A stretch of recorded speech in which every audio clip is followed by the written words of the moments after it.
guess you can do both. We probably should do both. Probably. There's a backup. Okay. Yeah, as far as I know, we are not live. There's someone in the chat. Someone's in the chat. We're actually live. Let's go. Say something in the chat if we're actually live and you can hear us and see us because... Okay. Oh, there's Thank a lot goodness. of people here. Nice. All right. What's up, you guys? Well, entertaining. JJ, get us started on this game. Yeah, okay, so we play as the lovers, and we all need to select a character. And so essentially, every level, there's 5 to 10 bunnies, rabbits, frogs, whatever the animal currently is. And we go around, and we each take on the different roles and things. And we have to collect all the bunnies in the level. And we just go through a few levels, and then we fight a boss. And so, with this game, you're not, like, locked down to any one role. So, it's a really good one for, like, oh, I'm driving. Oh, I have a story I need to tell. Someone else take control, and then you jump on something that's, like, a little less intense. And we'll do it on easy mode and see if we can talk while we do this. Yeah, it works for me. But yeah, you guys are going to help me 100%. Ursa Major. Yeah, so we've got... Okay, final world. All right. Let's do it. If we lose this, just know it's probably my fault. Well, we'll do it on account. Yeah.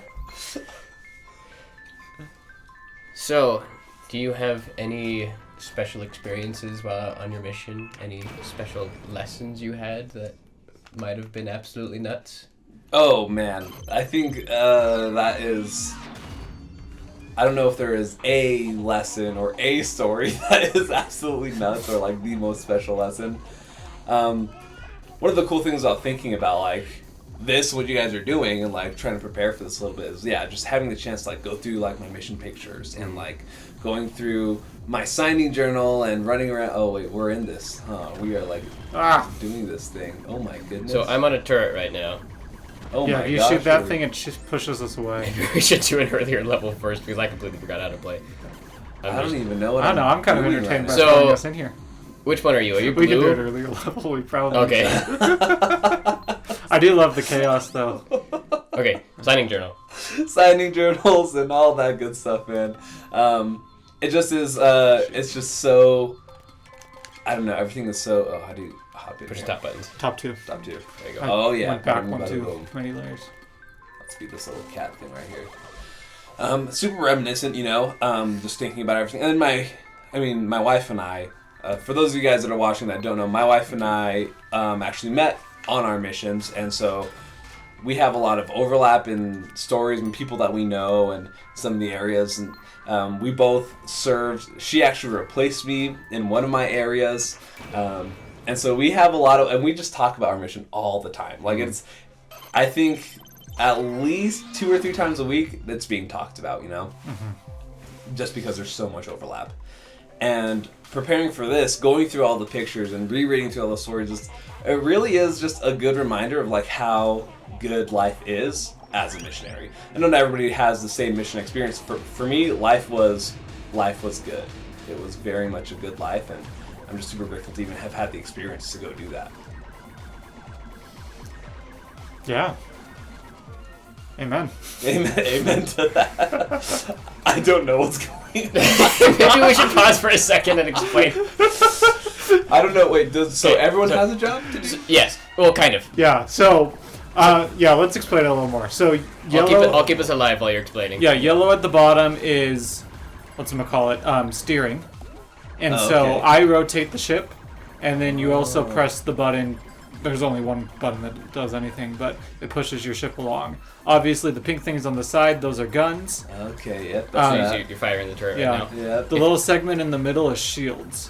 So we can move that around and block things. Okay. Yeah, I'll hop on shields then. Yeah, we've also got a map Oh, to nice. kind of tell us where to go. I'm trying to look around and find bunnies. And then the top left thing is the super weapon. Okay, look at that. The shield just goes around. Okay, let's see. Yeah, but it's deactivated while moving, so... Okay, I see. So, Victor, you and I... Well, do you have any questions about the game? Because I think it makes sense. If you're sitting next to something you control, it'll, like, have a little icon telling you which button on the Joy-Con to... The first time you do to it. push. So. It's always the same button. So. Okay. Well, I think this leads into me is, so like, how did you guys meet on the mission, the two of you? Not just your wife, but... I know the first time I heard your voice because, so we had the same trainer, but our trainer trained Victor first, and then I arrived 6 weeks later. And, maybe there was some other time you called for some reason. I just remember I was in our area, and my companion at the time was like, let's pull a prank on Victor. Who's someone that Victor was teaching that absolutely was never going to progress. He was just not keeping any commitments. Never going to progress. Oh. And I was like, I don't know, there's this lady, Andrea or something, and he's like, all right, and he calls you up. First time I hear your voice, and he's like, hey Victor, we gotta. Do you know this lady, Andrea? And you're like, yeah, what about her? And he's like, she's getting baptized. I'm like, what's wrong with you? That is the most missionary story I've ever heard, though. First thing I heard from you is like, just utter disappointment when he's like, just kidding. I was so... We need to know the number of this member. Wondering if you met him. But then, the weirdest thing about that, at the very end of my mission, like 6 weeks before I left, someone was serving in that same area. And no way. My companion. No, just let me finish. I was gonna say this is the greatest prank ever pulled. Right before I was done, so my companion and I taught another lady named Andrea. Yeah. Not the same lady. Last like month of my mission, someone else who's currently serving in that same area that Victor and I were in. They're like, hey, Elder McCann, guess what? You remember this lady Andrea? And the first thing that comes to mind is like, you know what we did, and you're just getting back at me because it was Jacob. He was companions with you right before. Yeah. Like, you were with Victor. You're just pulling a prank on me. He's like, Andrea's getting baptized. Like, oh, okay. But then it was the second Andrea. It was the other Andrea. He wasn't joking. That's pretty awesome, actually. Oh, what just happened? Did you get like a power up or something? Do you remember that conversation? Or is it just so pointless that you? No, I totally remember actually. I remember our conversation afterwards as well. I remember that conversation. Wait, I have put the shield on the back. guys. I failed you guys as a shield. Is that our I'm health so on the left? sorry. Yeah, it's our health on the left. Okay. Well, what was the conversation after? It's gonna kill us in this thing. I blocked the one thing.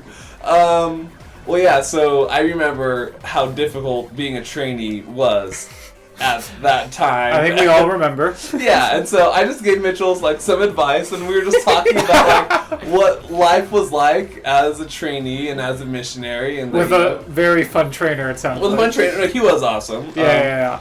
But yeah, we kind of bonded at that point, and then eventually we because I was in the Cayman Islands at that point, and I was in Grand Cayman for a while, and then when I came back to the island, we actually served in the same area, and that was super fun. We were there. We were together for was it 2 or 3 transfers? 4. Yeah, it was 4 transfers, huh? My shortest area was 3 transfers. Oh, nice. Oh my goodness. I don't. Oh. So when we save enough animals, Oh, I thought we died. we get to go through the heart. Oh, just look like at in that. life. Yes. Just like in life. You mean the mission? Just like in the just Yeah, like we're in getting the ready for missions. Save enough transfers, souls. boys. It's a Save enough metaphor. souls. What do you remember from that area in Savannah Lamar? It's like a fishing village, basically. Yeah, really. Top people that were spear fishermen. Savannah Lamar was a very special place for sure. Oh my goodness. Block the thing. Block that. Oh yeah. Oh my goodness. Block the other thing. We don't take damage in the ship from running into like Oh, we don't. rocks and stuff. Oh, I've been trying I so wish I hard knew to that block because the rocks. scary red things were my Well, priority today. Well, they stop us from getting through, so it's usually good to get rid of them. Do you have like a booster? Like, can you accelerate? So we're going to get some upgrades here. Oh, Okay. nice. Okay, sick. We love upgrades, people. Upgrades. So Sav. Yeah, so Sav I think was a really special place. I mean, for one, because we had a really good time. we had a lot of fun out in Sav. But it really is even in Jamaica, I think Sav is a special place. Like, it really isn't, because it's, Westmoreland is way out over on away from what most people think of Jamaica. When they think of Jamaica, it's away from like Kingston and Montego Bay. Yeah, like the language is even different than Yeah, other places. the patois is so thick out there. Like it's super fun to be able to be out there and to talk to Oh, we the need to hit people. the Yeah. button on the other Go side. use the gun at the top. Me? Yeah, I upgraded it. Sorry. I don't know what. Oh, I'm using this gun. Whoa, what is happening? Whoa. We Oh did my it. Goodness, this is Okay. amazing. Yeah. Anyways, Okay, yeah. yeah. So Sav, a lot happened. I had my first companion in Sav was super awesome. Jordan was the coolest guy on the freaking planet. Like, What, is he watching? I don't know. Jordan, if you're watching, I love you and I miss you and I wish we talked more. But dude, I hope you're doing good. And I hope you're watching this. Oh my goodness, because Wait. I am failing us as a shield. I mean, I'm going to enjoy This is how Jordan would proselyte. He would have a fanny pack. Well, he basically have a hammer in one pocket, and he would have like a fanny pack full of tech stuff on his other side, and he would just go around fixing people's stuff, whether it's like their Yes. their Oh, you know yeah. We'd fix wood and corrugated zinc fences, homes, like, their yeah. computers. All That's honestly sorts of genius. stuff. Like, Every- you've got- everyone loved him. wow. Man was a genius. Man is a genius. He taught the dawn of a gang over there. Yeah. And he dropped them because they weren't keeping commitments. Oh, And they'd every always single duck and time. hide Yeah, every when time we their walk place. past the house, he'd Oh, be don't like, shoot those things. Oh, sorry. don't shoot those. Ah! The little Oh my gosh. alligator things. I think I need to shoot Everywhere. more of them. Oh, no. I don't like this gun. It's too Don't slow. shoot the eggs. If you let go, it goes faster. Oh, I'm so loud. Okay, boom, blocked it. Watch this. Oh, good job, good kills. Any special proselyting stories from? I want to hear stories about Mitchell as a companion. This is our chance to get the dirt on Mitchell. We were companions for 2 weeks, Yeah, we were commanded. Oh, just 2 weeks. but we were in the same place for 6 months. But Yeah. Okay. we were in. Yeah, we were just And companions we for 2 were weeks. tight. We were all pretty tight as Yeah. a district. Like we all lived in the same house and like had good times. I ate some good food. I cooked a lot for us sometimes. And Yeah, So how many of you were there in the house? 4. just 4 of us. Okay. Yeah. I was gonna say, did you beat my record of 6?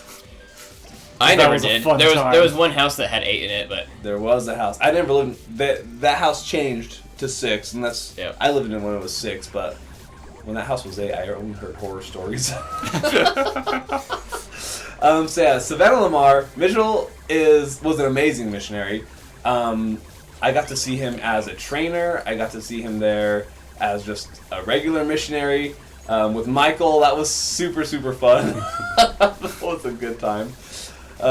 When Mitchell actually left that area, everybody called him by his trainee's name, which hadn't been there in like 2 transfers from when Mitchell had been there for 2 extra transfers. I was there for 6 transfers, and he was gone for 3, and everyone said like goodbye, Elder Maylet. Whenever I. Yeah. And that's what I put in the signing journal when he left. So. So I remember you and Jordan. We went. There was this one little neighborhood that you had a lot of people you were teaching in, and there was a lot of kids that liked you guys. Oh yes. So I remember we came and visited and helped you teach people in there, and we saw a large group of kids doing a crab walk and going ganja ganja ganja. I'm like, what the heck is going on? And you're like, yeah, we taught them that. We should really stop. Yeah, we had some interesting methods for sure, but they loved us. So that's actually something that I would do. Me and my buddies would do before the mission, is I would walk around in public places and do that terrible crab walk and scream ganja. So I thought it'd be fun to teach the kids. I don't know why I thought that was a good idea, but they liked it. So I mean, whatever works, but we're all glad you stopped. yeah, It got a little out of hand. all glad I stopped and would hope that I would start doing better with this shield thing, dude. Holy! Oh, watch this! Boom, boom, boom, boom! Bam! Look at that! Oh, Just started blasting. so blasting them. Speaking of blasting, Speaking of, do we want to blast the bunnies? No. That's not what's important. Those big red scary things. I'm glad you're looking for the cages, because I'm just looking at like the brightest red rockets that are heading towards us. I'm just driving and letting you guys talk. I'm okay with that. Yeah. The idea would be is if I have a story to tell, someone else comes and drives. yeah. which is honestly going to be really entertaining, so I need to really think of a story. Oh, giant red things. Oh, missiles! Oh no, get the shield over there. Oh, I got it. Good job. So if you guys want to know what life was like in Savannah Lamar, I really like, but I guess we just had some special occurrences. Like one time, so Jordan and I, That's the nicest way to phrase it. Well, I think it was more our fault than the area's fault sometimes. Yeah, I know, it really was. Oh my goodness, I am on the wrong side. Yeah, just keep shielding it out. Oh. It's okay. Oh, nice. We reached the We heart. did it. We made it. Bathroom. Yeah, so one time, Jordan and I were good missionaries. Like, we tried to be home at 9.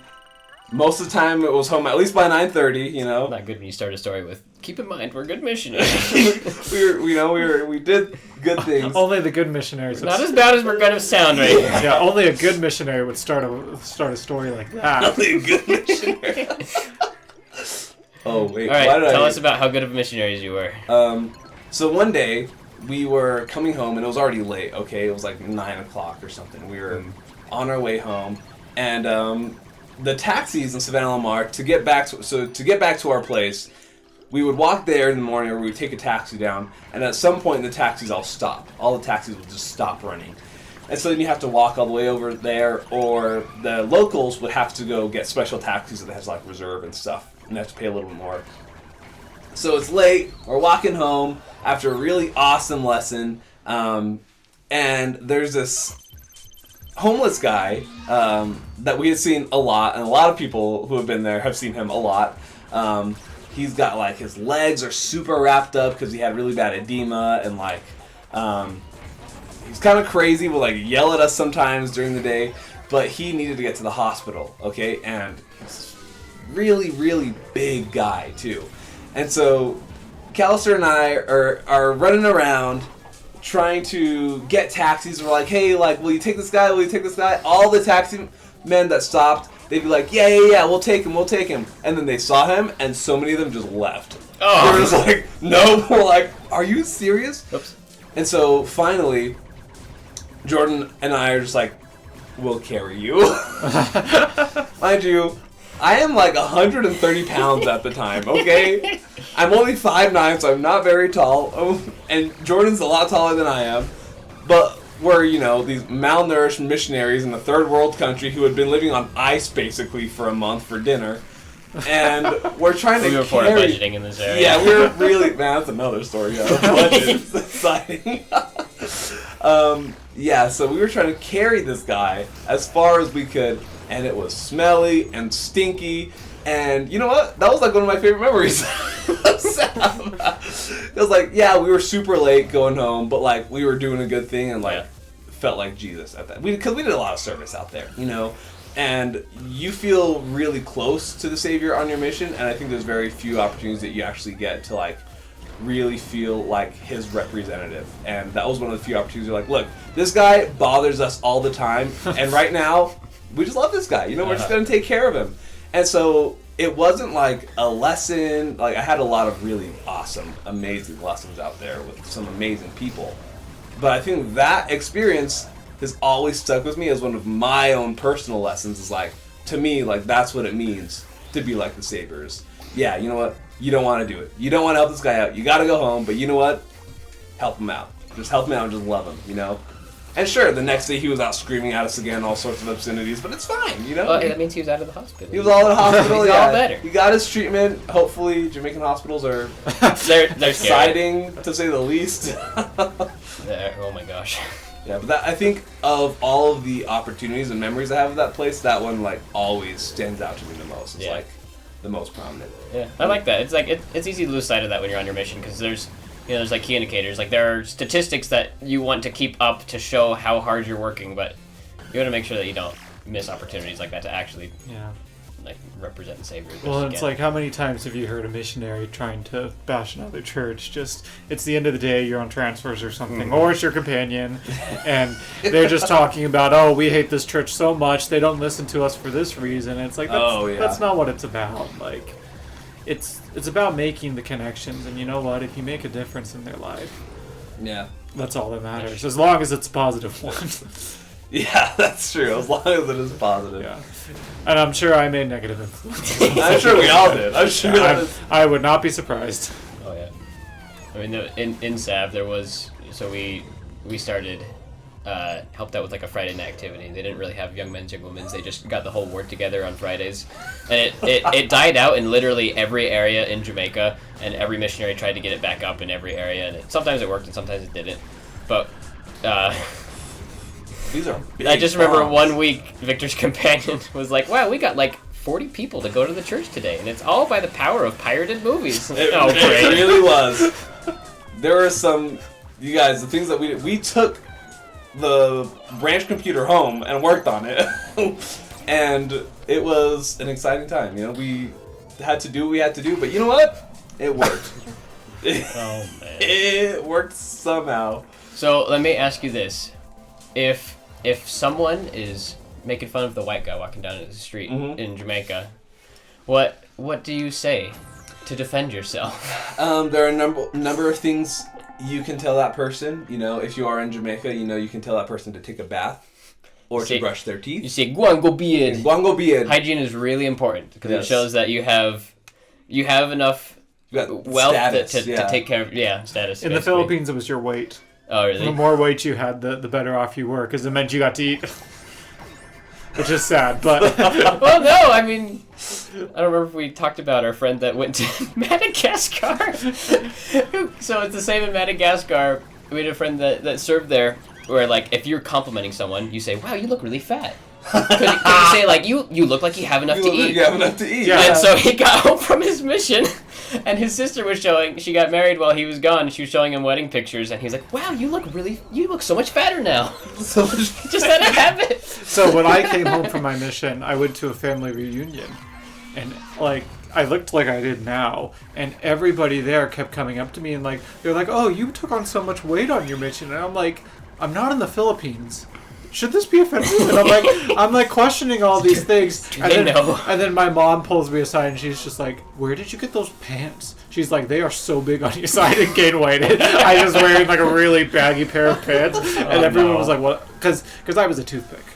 So all of my hear cousins are that. like, what is with this kid? Like, he goes on his mission, he comes out, no, it's just baggy pants. Is that something? Oh, we just have to shield against Oh that. my goodness. Yeah, we got a shield against it. Oh my goodness. Oh, why did I go my- in here? Oh, okay. Oh my goodness. I love how the game still hasn't really been explained. I don't know. We'll figure it I just out. work here, man. You explained it. We're collecting bunnies. I feel like in So a lot that- of ways we're on like an on-rail shooter. We can learn about, real Christ-like love by gathering bunnies in space. Gathering bunnies in space. Well, Yes. I like to envision my this. goodness. You know those roller coaster Shield, rides where like you have shield. like the laser gun, you have to get the high score, and like it's never really that accurate. Uh-huh. That's what this is like. Okay. Oh shoot, What happens with that bomb? Do we need to, like... we gotta go. We gotta go. You see, this is why you have to wear the whole armor of God and not just partial.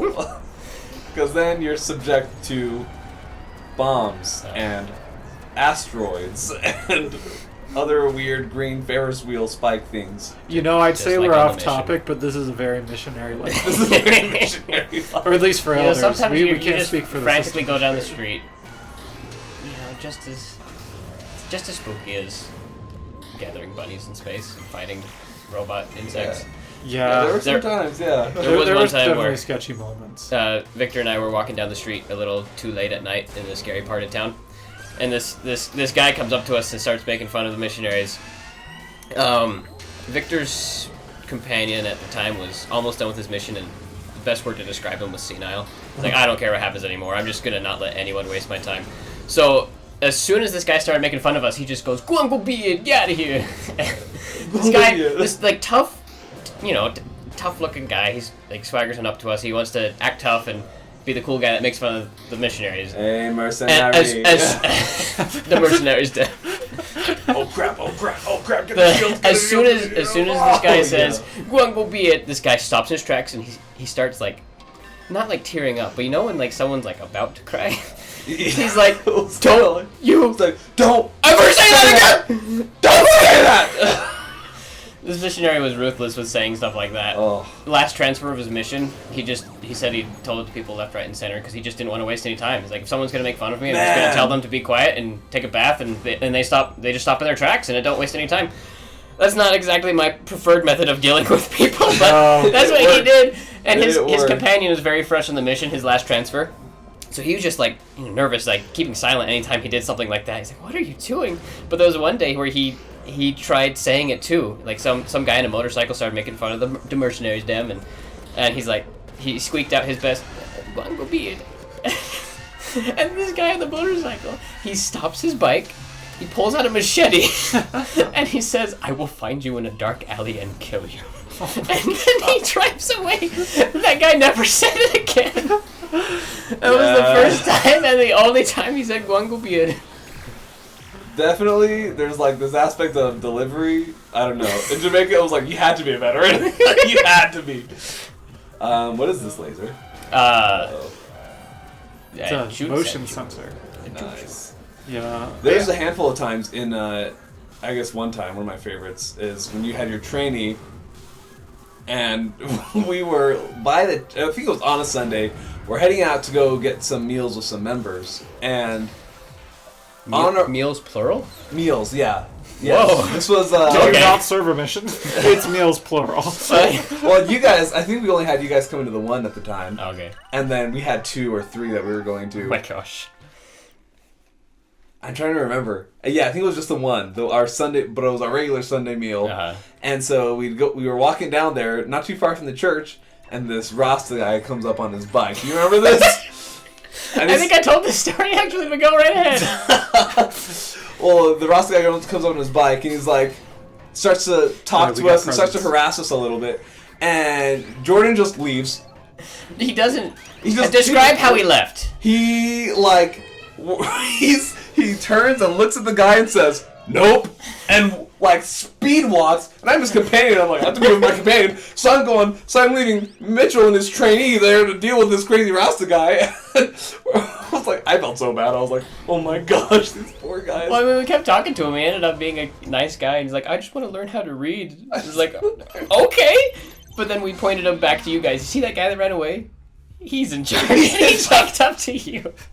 And then your companion sprinted back to us. Yeah, he turns around. So the Rasta guy comes up to us, right? Because me and Jordan have ran away. Rasta guy bikes up to us. And he says, "Nope," again, turns around, runs back to them. And I'm like, are you kidding me right now? It was a good time. It was a fun time. Again, it's not the way I would do missionary work at the time, but it's hard to question him because he got so much done. Oh man, I love that guy. We did get so much done. What do we do? Do we shoot his face? Yeah, shoot his face. Okay. What am I really don't like my protecting choice us of gun here. The claws? Him in general.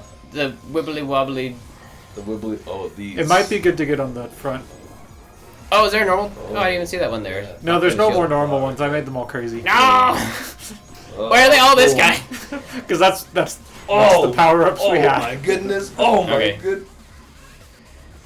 Okay. Gravy. So what was missionary like? I don't know the answer to this. What was missionary work like if you were in like the Bahamas or Turks or Cayman? It was very different.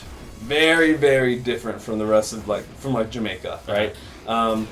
In the Turks and Caicos Islands, a majority of the population that not natively lives there, but I guess kind of just lives there, you know? Yeah. Are Haitians actually? A lot of Haitians, a lot of Dominicans, really awesome people, but I don't speak in Haitian. I don't speak in Creole, you know? So that was you had to teach in Creole? Or we had to teach in Creole, yeah. So I had a Creole Book of Mormon. I was learning Creole from Preach My Gospel, would just read it. Yeah, so it was kind of wild, actually, being out there. My trainer there, training, right, is 12 weeks long. I didn't know that going into the mission. I didn't know anything, right? I didn't know what trainings were, zone conference. I didn't know. Oh, man, okay, so we're going to backtrack here, all right? So I didn't know any of that stuff coming into the mission, right? Because growing up, I didn't have a lot of people who served missions and I went out with the missionaries all the time. But that's not things that you ask them, you know, because you don't really know about those things. The large intestine constellation. Large intestine constellation, yeah. While we're distracted, I'm going to throw a twist into this game, okay? Okay. This new ship, you can only go into the rooms that are associated with your color. Oh. I don't remember what my color is. We'll figure it out. This is going to be interesting. Yeah. So I think we can all drive. But, for example, green is the only one that can do shields. So I'm just the top two. Yeah, you're the top, I'm the middle. That's fine. Wait, I'm blue? Is that my color? So how did Yeah, you you're just blue. did you just like do your best and like perpetually not know what people were saying, or did you have like translators? Yeah, so a little bit of both. We had a couple members that we relied on to come help us translate, and then we just tried to learn things on our own. And Wow. like, so I would read the Book of Mormon in Creole, Livre Moi, right? It was fun. There's a lot of people. I mean, a lot of them spoke English as well. I did get to teach a couple Spanish speakers. My Spanish isn't great necessarily. But I did get to teach a couple people in Spanish. So that was pretty cool. That's because we had a bunch of people from the DR out there, so that was awesome. Really awesome place to be at and to be able to teach people. It was really super cool. This is still all Turks? This is all Turks and Caicos, Okay. yeah. Cayman Islands is a totally different beast of its own. Beautiful place, wonderful people. The branch there is amazing. The church building is beautiful. The house has like central AC in it, really, really bougie. You had AC. Yeah, we had central AC, we had a washer and dryer. Having a dryer was That that is was nice. luxury. And then what else was there? I mean, it was a nice You might need to house. move that shield to the bottom there, and I Where can't do that. is the? Well, I'm driving. Where's the shield one? It's me. Oh. Where do we want it? Oh, am I driving now? You're driving now. Yeah, Victor, you no. drive. I can't drive. Do you get what's going on? Like you have that booster that moves around that's under the shield right now? You see those Yeah, like, rings yeah. that are coming out? Okay, Are we you going press light you speed or button. something shooting at us? Oh, we're at the edge of the map, Oh. Okay. so we gotta go up. Oops. Victor's Go up doesn't and know to how the to right. drive. So, You also drop tax now. Oh, look at that! Yeah. any memorable lessons while you were in Turks? Yeah, oh my goodness. So Turks and Caicos was kind of where I feel like I really started to learn what it was like to be a missionary.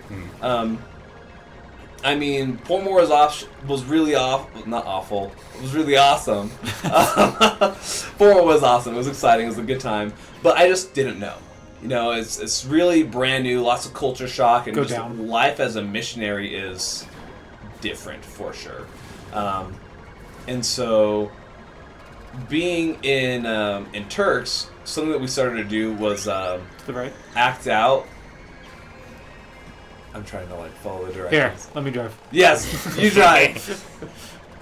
Where am I going? Ah, I want this gun. Yes. Shoot the planet. We don't need a shield if we're good with guns. Yeah. Yeah, Turks and Caicos definitely is where I learned how to be a missionary, I will say. I was only there for a little while. And then going into Grand Cayman, oh man, that was just a wild time, dude. It's just so weird to be in your mission and then not be in your mission, Right. Because we were isolated from... You're the only two missionaries on only, an island. Only two missionaries on an island, yeah, and the only contact you have with the rest of the mission is, a weekly... So I've been, doing remote video calling since before it was cool and COVID, because that's how we did our district meetings and that's how we did zone conference, was all remote. And now that's how the actual district that operates there. That's how they do our district conference and stuff. Yeah, the church district that's there, yeah. And I was there for that formation, actually. That was, yeah, that was super cool. Right before we left, that was so cool to be a part of. It was so sick. But yeah, Grand Cayman is super interesting because there's a lot of rich people there, and people are a lot less receptive over there. Trying to knock doors in Grand Cayman was the biggest waste of time ever. Yeah, it was really hard to do, especially because so my first companion there, he had a good time being there, and he had built really solid relationships with the members. But when it came to areas, there were some areas that he had already worked, and I didn't really know about those areas that he had already worked, and so we were trying some things differently. So we actually tried to knock a lot of the rich houses and stuff like that. And that was not the move at all. There was kind of a mission initiative also that was get the higher hanging fruit, if you remember that. Yeah. We tried it. No, it wasn't. We were we're trying our best. It just wasn't. I feel I spent a lot of time just kind of doing things without necessarily understanding the true purpose as to what the point was of those things, or having a real understanding for myself, and that was difficult, and part of the reason why we probably didn't succeed there, Later on in my time there, it was different because I got to learn but I feel like I probably could have done a lot more for those people had I been in Grand Cayman at the later end of my mission than at the very beginning, because I did not know what I was doing. Yeah, I feel like that's a common feeling. Yeah. That's me with my first 2 areas. Yeah, those first little bit, man, it really does take some time. Some people really just have it nailed down, but I definitely did not have it nailed down. It took me a while. So you brought up mission initiatives. Get the higher hanging fruit. Was that just like aim for the people that are a little harder to get? Or what was that? Aim for kingdom builders is how they called it. Aim for kingdom builders. People who will bring in, like, will help the branch or ward they're part of thrive, rather than be someone that like needs welfare or something, and will take more resources to take care of. Which at first you're like, that's a horrible thing. Like, we baptize whoever, but like, of course, if the low hanging fruit comes, you're gonna baptize them. Oh yeah, but you don't say no. There's a lot to be said about finding converts and not finding baptisms. Yeah, and trying to actually see, okay, what kind of a difference am I going to make here long term? Yeah, absolutely. Yeah. Shoot that question mark. And the hearts. I can't possibly shoot the hearts. I'm gonna go for it. Gonna go for the other side. Boom. Beautiful. Do you have to shoot these thumbs up things? Yeah, that's how we start the levels. Oh, okay, nice. It's just always kind of happened organically at some point. Us like 4 or 5 levels in, me just barely figuring this out. So, okay. Oh, I shot the eggs. These are the things we don't shoot. I've just been shooting everything, I'm sorry. I'll get the question mark. And the eggs. And the eggs. Oh, no, don't go that way, don't go that way. Oh my goodness. So, is there anything notable that you got to eat while you were in Cayman or Turks? Oh, Because okay. I know Jamaican food. I don't know what kind of food they have there. So yeah, they have a lot of food there. Actually, man, so like I'm Hispanic, right? And I grew up on the border. Oh man, I'm shooting the crap out of these eggs. Good. Oh my goodness. I gave you the faster gun. Oh, thank you. So I had we got to do this really cool thing that we got to do. I feel like, and I'll make a little tangent out of this. So I feel like a lot of times as missionaries, like we get afraid of doing things outside of the typical scope of missionary work. You know, we go knock doors, you know, and we go to church and we get referrals from members. And we kind of follow these same basic steps that are laid out in Preach My Gospel, which are wonderful, good steps, right? They're necessary and important. But we don't look at the, oh my goodness. Oh, someone else needs to drive on this level. The shield is the most important thing. Alright. Can we kill them first? So we have to bounce them off our shield, and then we're able to damage them. Oh, I get you. And we shoot them. I mean, you two could change remotes. I mean, we can. We can. I'm kind of curious to see how this is playing out, though. I think I know exactly how this is playing I like out. the super weapon, too. Oh, there we go. How do you do that? I don't know, but I got stuck somewhere. Okay. Or shield the wiggle woggle.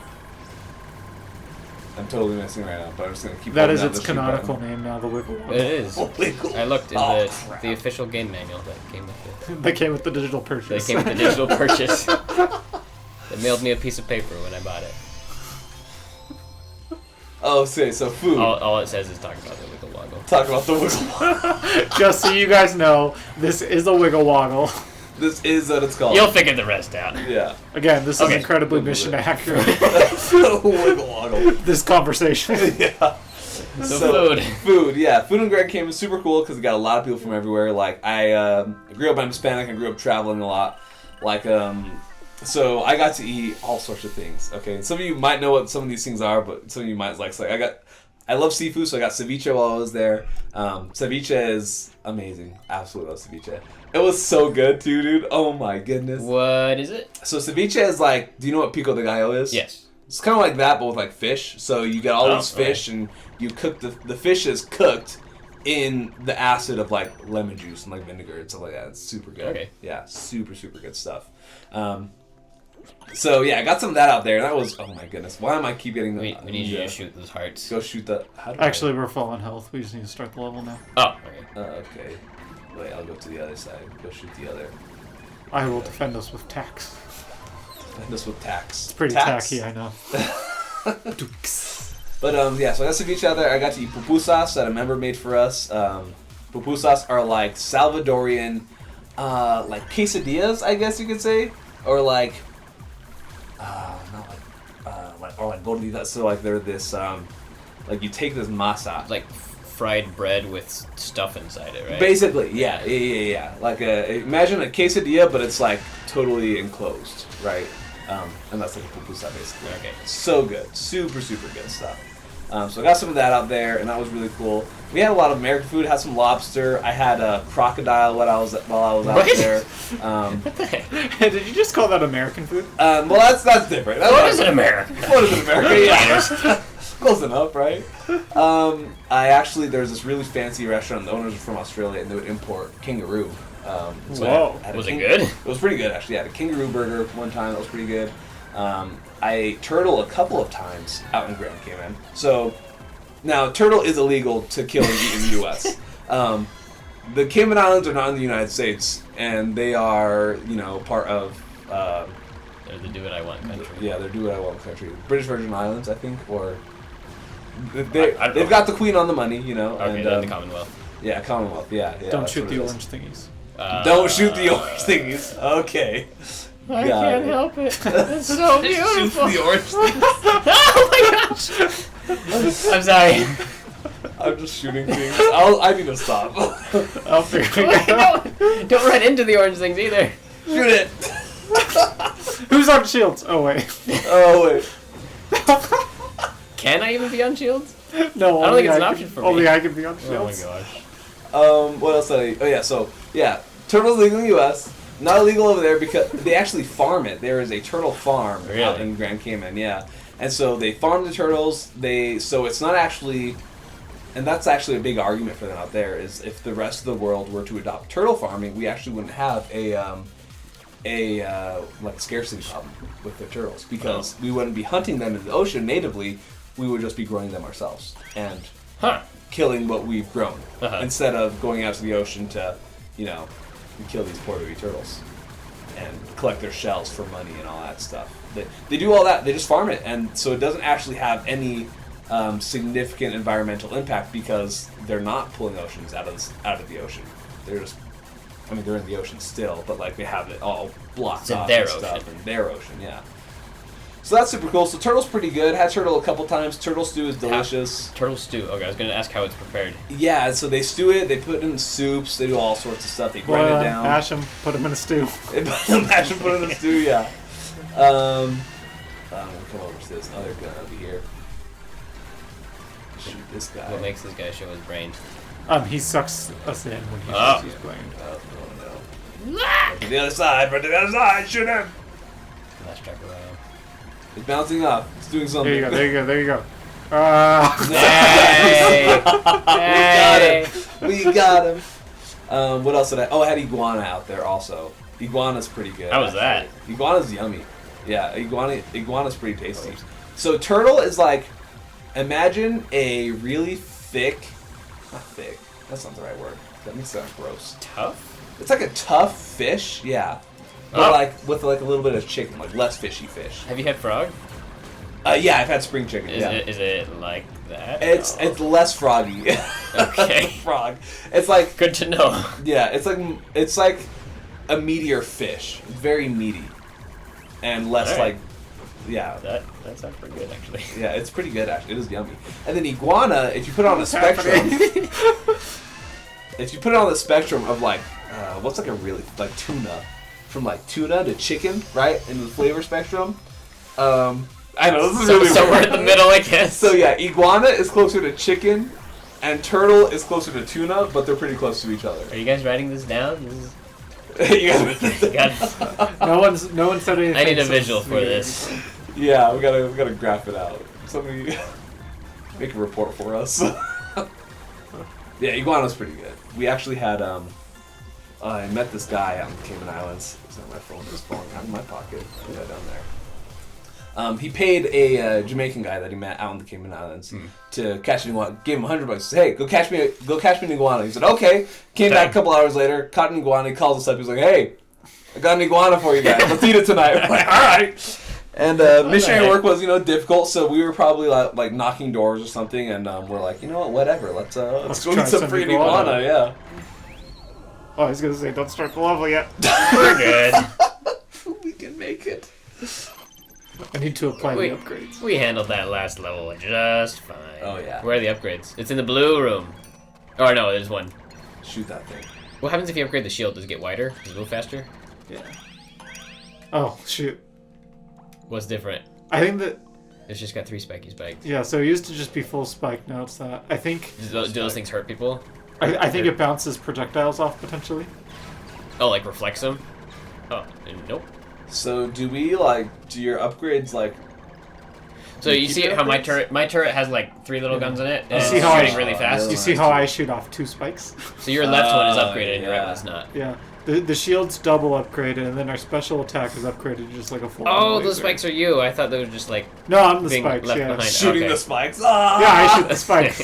This is how I shoot, because I don't have access to either of the guns. Dory. So is there anything you felt like you learned that, like, what would you say to people that are thinking about going on a mission? If you were thinking about going on a mission, preparing to go on, or yeah, we'll say thinking, right? Because that's a part of the process. Is you got to think about it, right? Before you're preparing and doing all those things, talking to your bishop, you got to think about it for sure, right? So whether you're an elder or planning to be an elder or a sister, you're considering it.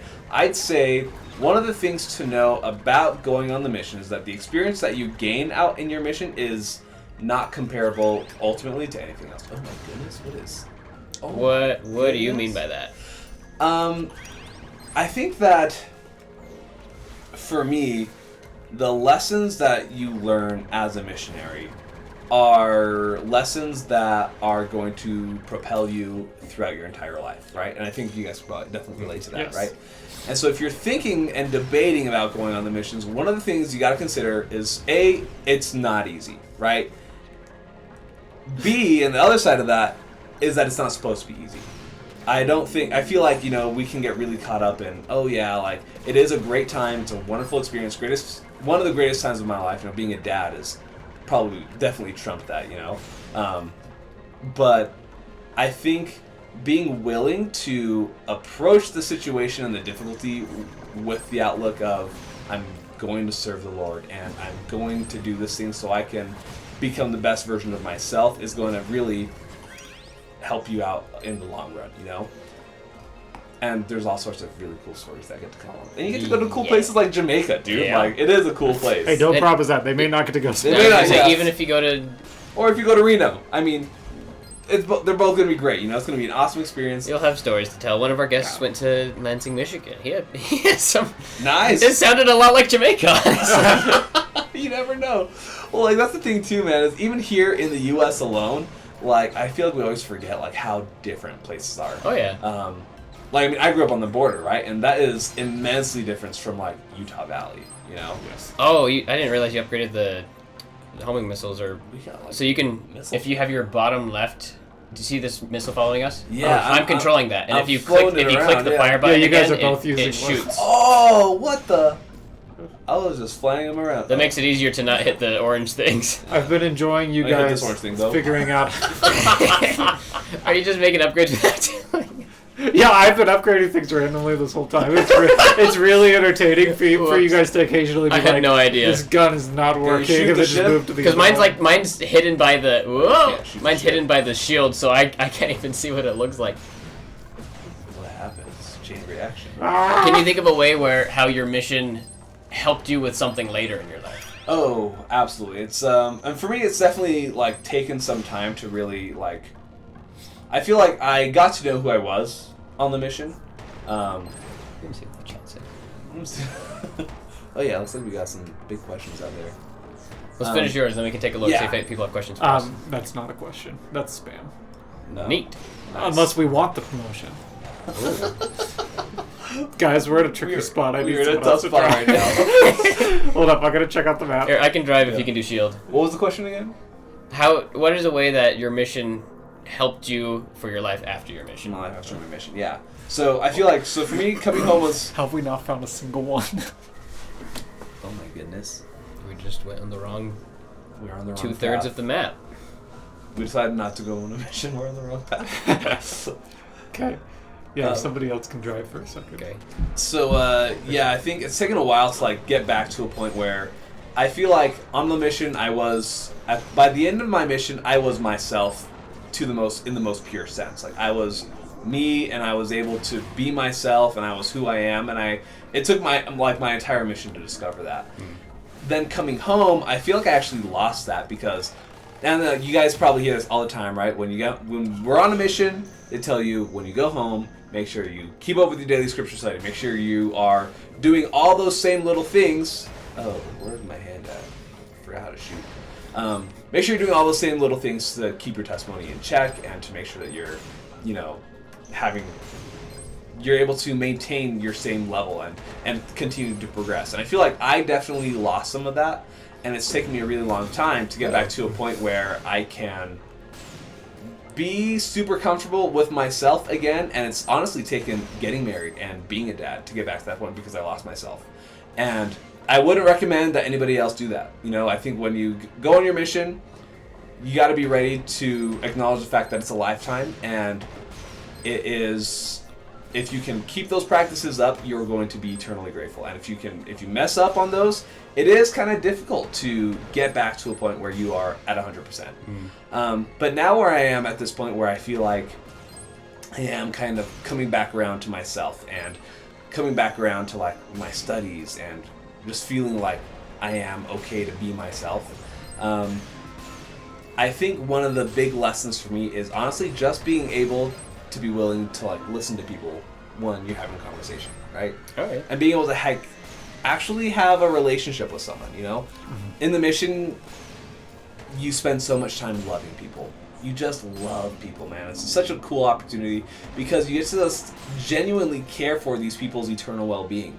And being a dad is very similar to that. I see my daughter learning how to crawl, and I don't care if she's making a mess of my shirt and I have a meeting in 5 minutes. I don't care if she's, got, like today she had we had some dinner rolls before I left, and she had her just like ripped apart, and it was the coolest thing, and all you want to do is just love that baby, right? And that is the closest thing I think to what I've ultimately been prepared for. It's like to be a dad and to be able to be ready to love on my baby and to love my wife and to ultimately take care of her no matter what. She could tell me, I know she hasn't. If you're listening to this, I love you. She'll probably get mad at me for saying this, but she could have been a serial killer at some point, and I was so to me, and like my daughter also can do no wrong in my eyes, And it was the same on the mission. It's like I had to learn how to love someone no matter what their situation was, and I think that has been a huge lesson for me. So I can be pretty judgy sometimes. For those of you that know me, I can be pretty judgy. I can be pretty mean, and being able to just love people has been a huge lesson. Yeah, you know what? Like I feel like one of the things that I experienced, especially serving around you for a few months, is that like I learned like what it was like to have good friends. Like I'm not saying that all my friends before my mission weren't good, but I just didn't really know like what it meant to be a good friend. I don't think I was that good of a friend. I think I entertained people and I tried to like make people smile and stuff, but I don't think I listened. I don't think I was like had the capacity to have a relationship that was actually as meaningful as what I experienced on the mission and what I've been able to experience after. The type of relationship that you still want to have 5 years from now. Right. Yeah. Totally. That's a good point, dude. I think another good thing as well is just like, oh no, Just don't do anything. Just don't shoot it. No, that's all gonna. Oh, is it the spikes that's doing it? It's all of the above. It is the spikes. Do I go up? Should I go up? Yeah, I'll go up. We gotta go down. We gotta go down. Oh Why? no. Oh, up and then down. I mean, all the things are gone, so there's no challenge in this area. You wanna drive again so I can get one of these top guns? Sure. We're going up. Okay, Maverick. Oh no. Don't shoot this bomb right here. Oh no. We heal when we get bunnies too. I missed. We don't need bunnies. Oh, hey, 2 bunnies. Oh, I mean, we heal when we get frogs. Oh, okay. We don't need bunnies. Oh, hey, 2 bunnies. It's a good thing we can't shoot the ship because I've sent so many of these rockets I know, same. straight back into this thing. Can I shoot that thing? Bomb. No. Oh. That thing just chases us down and like exponentially grows. What if I want I mean, if you want to watch it, I can stop traveling. No, keep going. I can see it on the map. How far does it go? Decently far. It's like we shouldn't go up that far. Are we supposed to? You gotta go down. Keep going down. They do go down. Like we're gonna get stuck. Oh my god. Oh, never mind. Stop. Okay. I like what you said about you come home from your mission and you feel like in your last few areas like you're this is 100% me. Like this is who I want to be. This is who I am as a son of God, as a daughter of God. And then you lose that. Inevitably, you will lose it. And I think all those things of like read your scriptures and all that, they're valuable too, but they won't stop it from being different. Like I kept reading my scriptures. I did all the good things. Like I'm sure you guys did too. But that doesn't mean that you don't get to that point where you're just like, I'm not a missionary anymore, and I really don't like who I am now compared to who I was as a missionary. And there's a lot of life about learning how do I get back to that point that I was at. And I think that's the valuable thing about being on a mission is you get, number one, to learn how to get to that point in the first place. And so then you know, oh, there's more to life in this. And so then as you're going through life and you're looking for somebody that you're going to marry and you're starting to have kids, those things are all different now because you know what you're looking for and you know what's important. And it's just a matter of remembering those things and continuing to do all the little things that matter. I like that a lot, actually. I think that, you get on a good point there, like, that there is going to be that loss eventually, right? There's going to come some point. Because, there's no way that anybody could, unless you were, like, sealed within a month of getting home and then called to be a bishop somewhere for some reason. I don't know, dude. It's happened. It's happened. Some rare occasions, some of these really, really awesome people that are able to like keep this kind of thing up. But I think there probably ultimately is because you are at the end of the day no longer a like set apart representative of the Savior anymore, and so there's going to be some loss of that feeling, right? So that I've never really thought about it like that before, so I'm definitely glad I'm not the only one that's we can blow each other up. I know what I'm doing now. Get over here. No, get over my I love how we just have the most spiritual moment of the whole show. I was like, there's a giant fish. I think it's easy to get like discouraged when you go back from your mission because I'm not reading my scriptures for 2 hours a day anymore, and I'm not saying 12 prayers on my knees every day anymore. But like you're saying 4 still prayers a day. You're reading scriptures for 15 minutes. You're going to seminary and institute. Like, well, the thing is, like, you're still. Like, it's easy to see, like, oh, I regressed. I am worse now than I was before. But in reality, you're just in a different context. Like, you can still improve. Okay, this is, like, what I'm like when I've grown. And I'm in a group of people who are all also reading the scriptures 2 hours a day with me. And I have a schedule that I'm sticking to, and I have nothing else to do but missionary work and, like, surrounding myself with the gospel and thinking about Jesus Christ all the time. But when I'm in a different context... When I'm going to use the turret. Do we want all missiles? When I'm not... No, I don't. I don't even want this missile. I don't like the... No! Whoa, what is that thing? That's your little chain thing? Okay, we have all missiles. Oh, no. I don't want missiles. It's too late now. Well, how do we... Okay, we got to really time this shot to start the level. We can also use the missile. Someone can use the missile on the other side. If you rotate the Joy-Con fast enough, it just kind of floats away.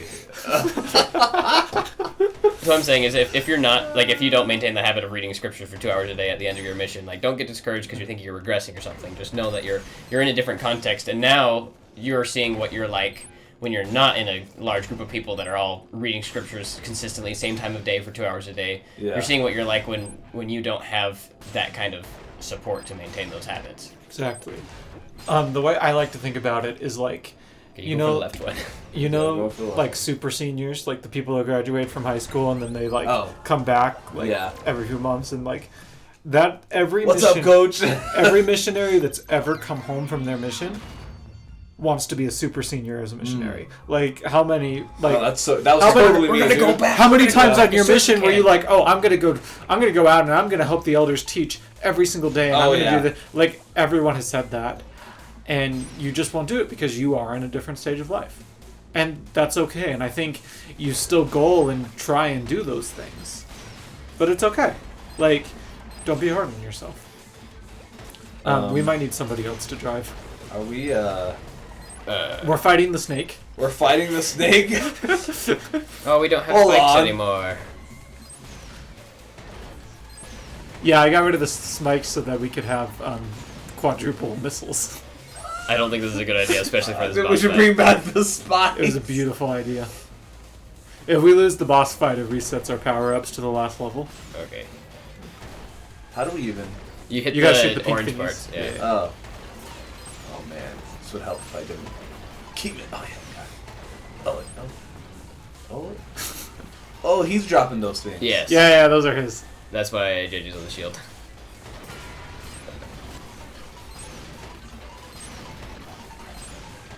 Would it be easier if we just like stayed in place and I fired Potentially. missiles? Just be good on that shield and probably be. Well, I want to say he does something with the water at some point. Blow up these things? Oh yeah, we can. Like, I'm pretty sure if he we're- causes a tidal... Yeah, he's about to cause a tidal wave. What do we do? What do we do? Go farther out? I don't know. Get on the shield. I'll go away from it. Oh, he still has one place to hit. Oh yeah. This is intense. It's because I've made really dumb decisions with both our ship and, like, with which ship to use, and also the And power-ups. your co-pilots. And your co-pilots. I mean, I chose the co-pilots before I chose the game, so... It was meant to be. So it's your fault.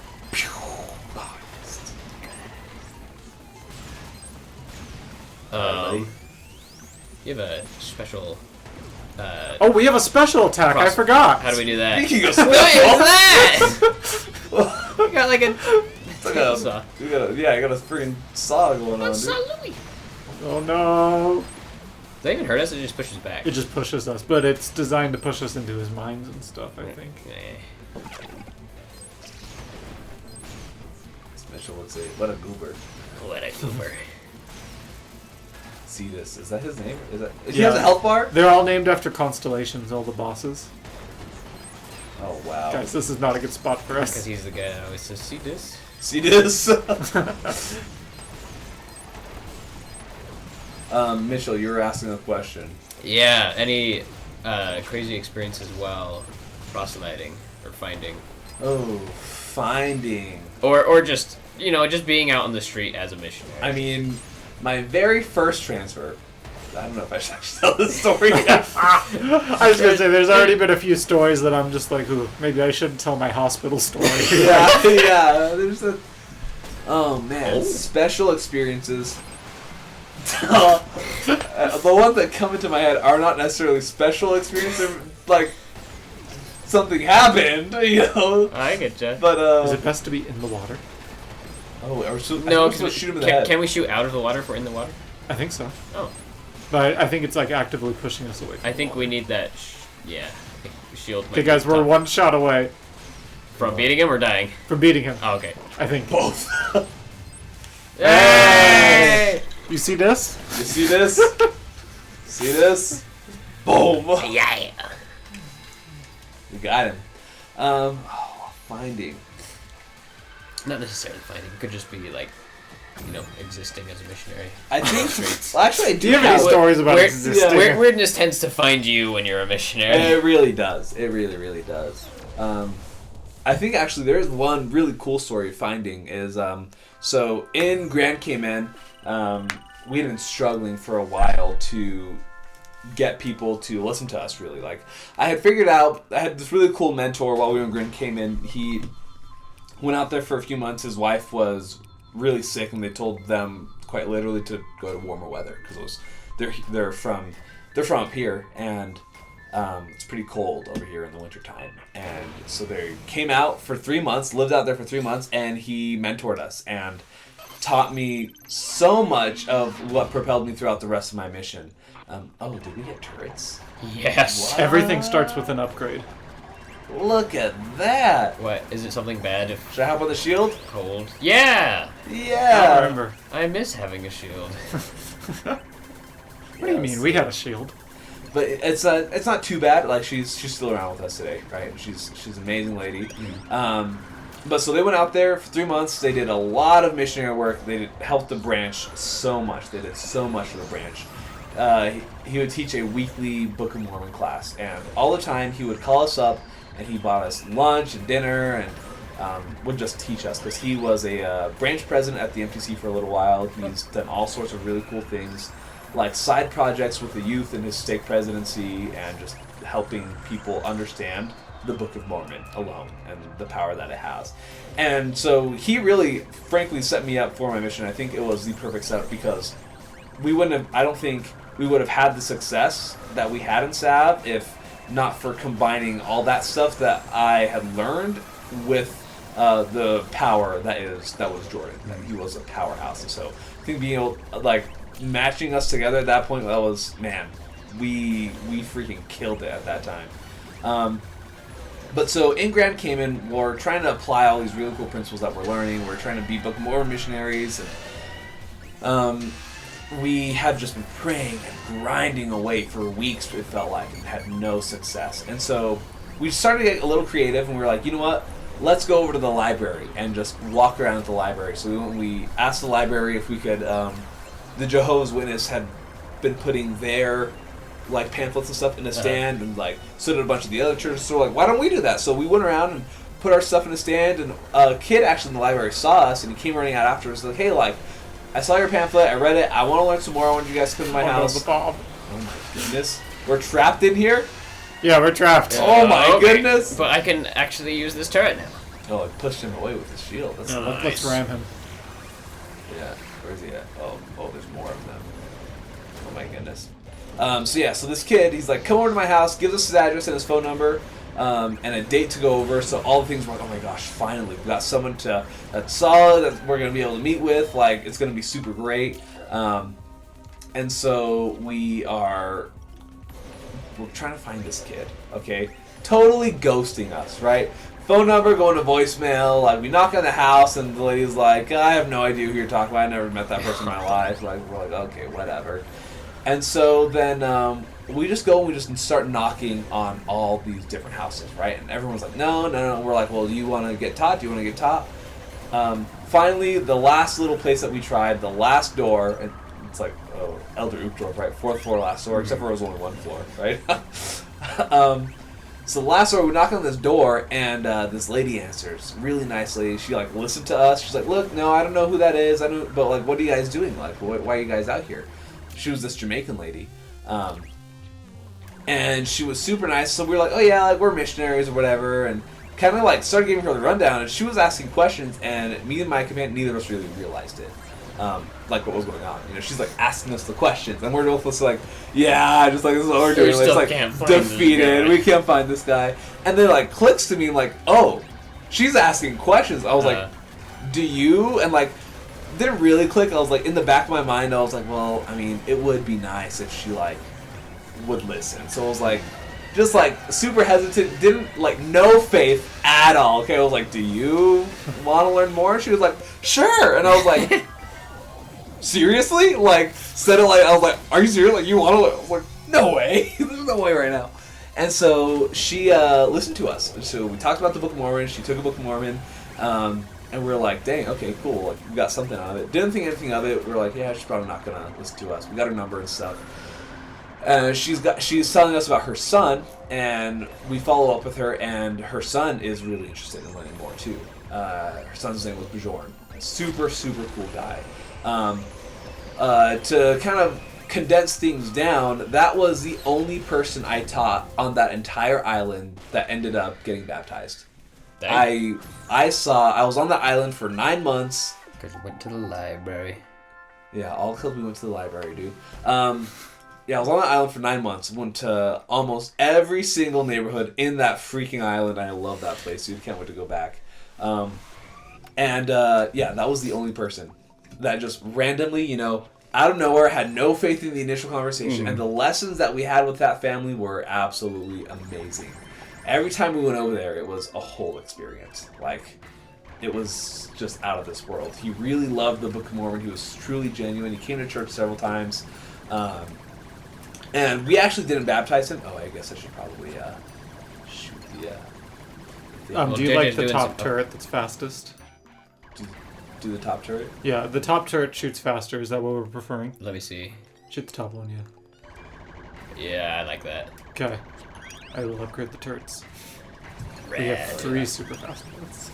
Super fast turrets. Only the one on the right is or it's medium speed. That is something I kind of find funny about like the areas that we served in is that like if you serve on a small island and you stay there for long enough, eventually you feel like you've talked to everybody because you everyone, just yeah. see the same people. You're like, hey, again, do you want me to come by and teach you something? Like, did you guys do the 10-second challenge to a bunch of people? Oh yeah, yes, we did the 10-second challenge. 'Cause I just yeah. remember like some days we'd just be like, hey, like it's hard. So- Our mission 10-second challenge was, I think I told you, like you have a Book of Mormon and say like if you prayed about this book and God said it was true, would you be baptized? Yep, invite them to be baptized in 10 seconds. And you just get so many people after a while to be like, you already asked me that, but I mean, the answer's, You already the asked answer's still the same. Yeah. It's like, oh, okay, cool. And they're like, I can't read. And you're like, okay, cool. I can't read. I can't read. So- So I shouldn't shoot. The We sun. have no. The sun doesn't damage us unless we run into it. We have to shoot the sun to dethaw the enemies before we can kill them. Oh. Dethaw them, so we should freeze them. So we should free them. I already frozen. They're already frozen. I was like, wait, did I use the wrong word again? Yeah, so that was the only, not the only. We had several cool experiences in Sad Lamar actually with tracking that were pretty awesome, and a couple other areas as well. But I think that one has always been my favorite. You know, ran into this guy just randomly, you know, and we were like done. We were like, whatever, Yeah. we're just gonna be done, and he ended up being baptized. My wife actually, her and her companion baptized him. Okay. Yeah. So that was pretty cool. Oh, is that the area that she went to after you? Yes, yeah, that was her last area, was that area. Yeah, so she replaced me there. She actually has a video Oops. going into that house and being like, oh man, the You could elders... tell it was an elder's house. Yeah, the elders that used to live here didn't know anything. It was such a mess. And to be fair, it was. Like, my companion was really disgruntled that we were leaving, and so he didn't do a single thing to help clean up, and I was like, you know what, it's fine. And like, there was like dishes in the sink and like food in the fridge and in the freezer, and I was like, oh man, I'm so sorry to this. Oh my gosh. Goodness. Is anybody on the bottom? Someone get on the No. shield. Super weapon. How do you even do that? It's top left. over Hey, there. get out. It has to recharge. Oh, were you down there? I was, but it's fine. I'll take this one. I like wasn't really looking. Where's the shield? Okay, I'm on shield. I mean, at least we rescued bunnies during that, so like we healed up. Yeah, we're alive. So I got a question. Do either of you have any rags to riches companionship stories? Like, where the companionship started out in rags? I was gonna say I don't have any companions that make money on the mission. How many companions them? My dad had a companion who got a job on his mission. Are Like, you he serious? just had like a part-time job. My goodness. Yeah, those days were different. But Yeah, I that'd be digress. wild, dude. I mean, there was one guy on our mission that like he left like right before either of us got there, but he like owned a business, so he made money while he was on his mission. Yeah. Kept having to pay tithing. Wild, dude. It's weird how many places I go and I like meet random guys and like, oh, you went to Jamaica? Did you know this elder? And it's always that. I don't even remember his name. I don't Senior. know. That was his name. Oh yeah, Richard. Yeah, actually, yeah, I know it. For some reason, people randomly everywhere. Our bishop knew him in Provo. He's very well connected, to say the least. Yeah. For sure. But actually, so my that guy Bruce, when he was out in Grand Cayman, that's part of the reason how I was able to stay out there for so long is he actually emailed Senior. Uh-huh. Because Senior had been home at the time, and Bruce knew Senior really well. You know, he actually helped him get onto a mission. Super cool story there. Yeah, emailed Bruce, and Bruce was like, "Hey, I want this elder to stay here. Here, I'll man the shield. I want this elder to stay here. We're doing a lot of good work. Like, what can we do to keep him out here? Because I don't want to have to retrain someone else, basically." And Senior was like, "All right, yeah, I keep in touch with President Pearson, so I'll put in a good word." Because Senior was the AP. I guess he was. Forever. He was the AP for a long time. He was AP when I was leaving also, so we met for a little while. But yeah, so he emails President Pearson right before they start doing transfer planning and stuff, and I got to stay out there for one more transfer. So All right. that's how I was able to stay out there for so long, was because of that guy. How long were you in Cayman? So 9 months. I was Okay. there for 9 months. Yeah, I don't even remember how As many long as I was transfers in it was. Portmore. Yeah, yeah. Yeah, because once you left Portmore, you went to South. That's when we, yeah, that's when I went to we went South. there at the same time. Yeah, dude, that was that was wild. I forget what the question was though. There was a reason. Was there a question? Oh, I think it was rags to riches companion. That's what it was. Yeah. Oh, that's how it led to that. Right. And then we talked about Everyone someone who made talked money about on their someone who mission. made money. Okay. That's what it was. Oh, we need to we hit, gotta shoot the sun. hit the big yellow one. Oh, that's pretty nice. Big yellow joint. Pretty nice. Okay. Rags to riches is in like a companion that really didn't want to be a missionary, but then by the end. I was thinking more companions that you really didn't get along with. Oh! But I think either one works. Because, like.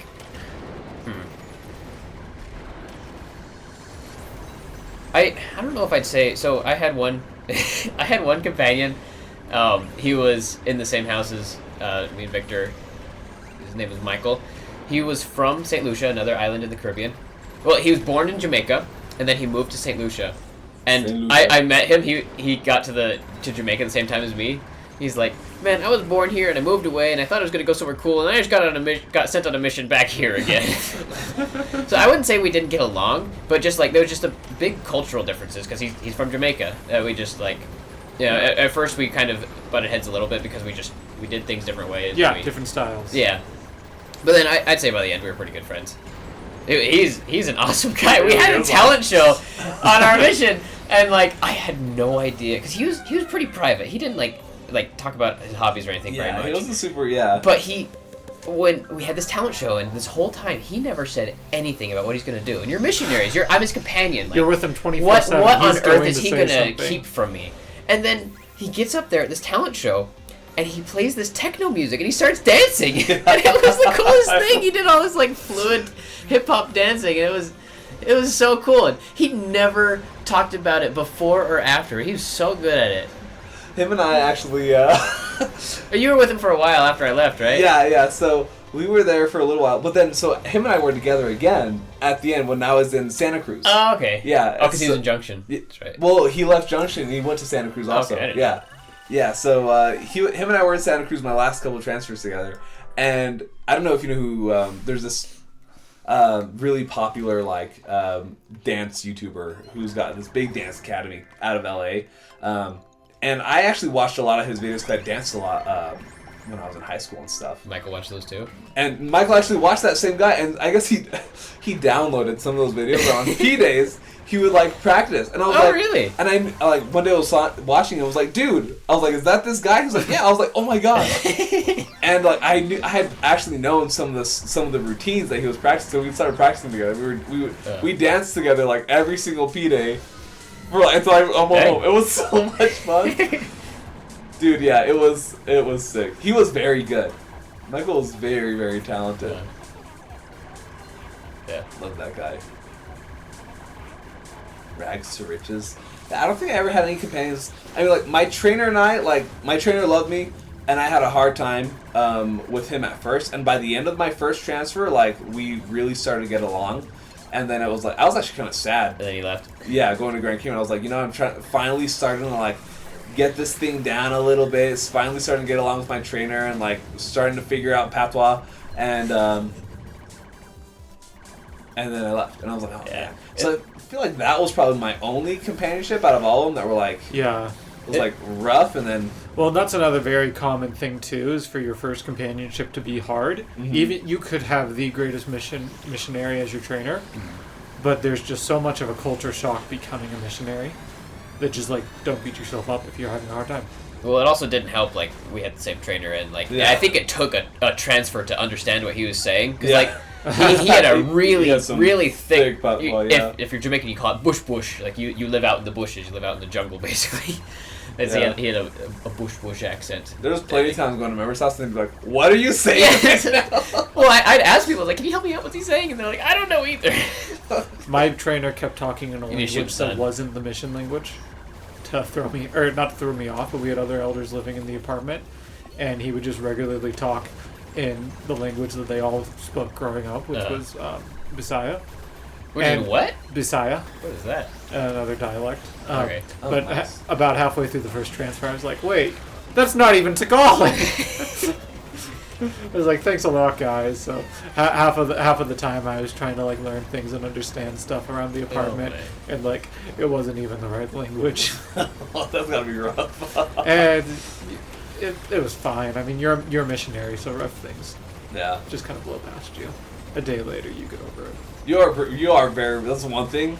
Yeah, you're very resilient as a missionary. Like, even if you're not necessarily a resilient person, like, I think by the nature of being a missionary and part of the blessing is, you just become resilient. And it's The worst thing ever could happen, but you just move on because the mission keeps moving. Like, you can have something horrible happen to you at 8 o'clock, but then 9 o'clock is daily planning. Yep, down to daily planning, Yeah.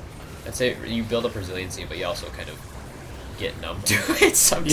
Yeah. You also just get numb. It's like, I've seen this before. It's gonna pass. And not to say that there aren't hard things that can really come and rock your mission and really cause depression and things like that where you do need to seek out help.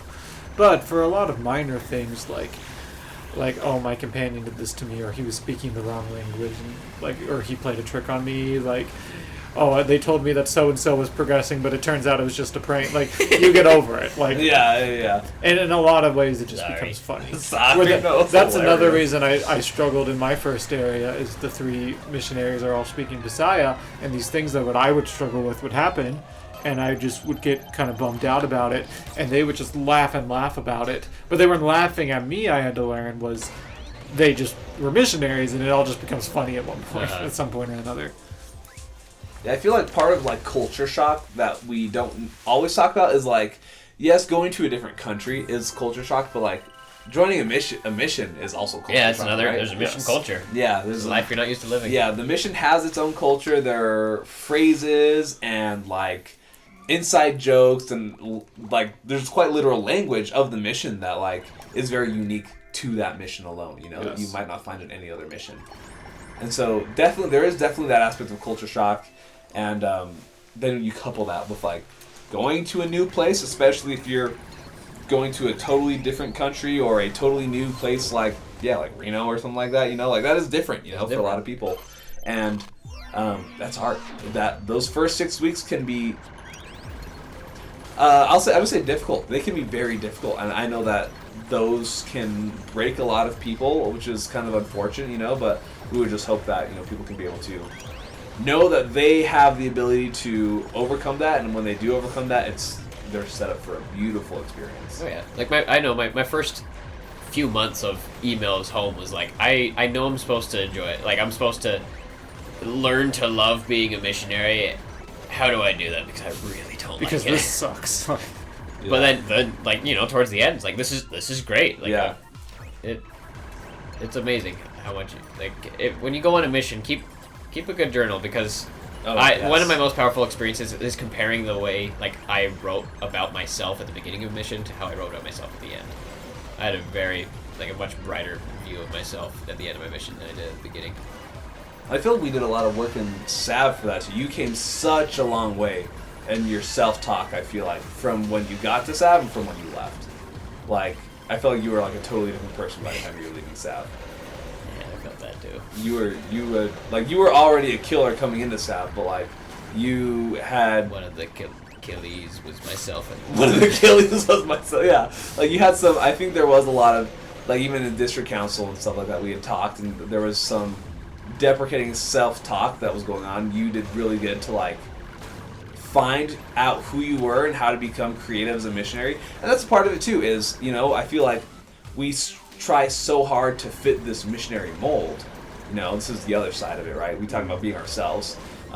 We sometimes strive too hard to fit that missionary mold and being and having an expectation for ourselves of what a missionary should be like, and how we don't fit that expectation for ourselves, when in all reality, and we don't give ourselves the grace to discover what we are like as missionaries.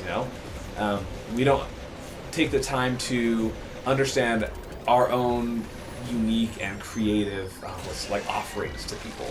And I think when we are able to figure that out, when we are able to be ourselves and willing to have our personalities shine through, you are in a really good place to sorry, I'm running over to get this shield.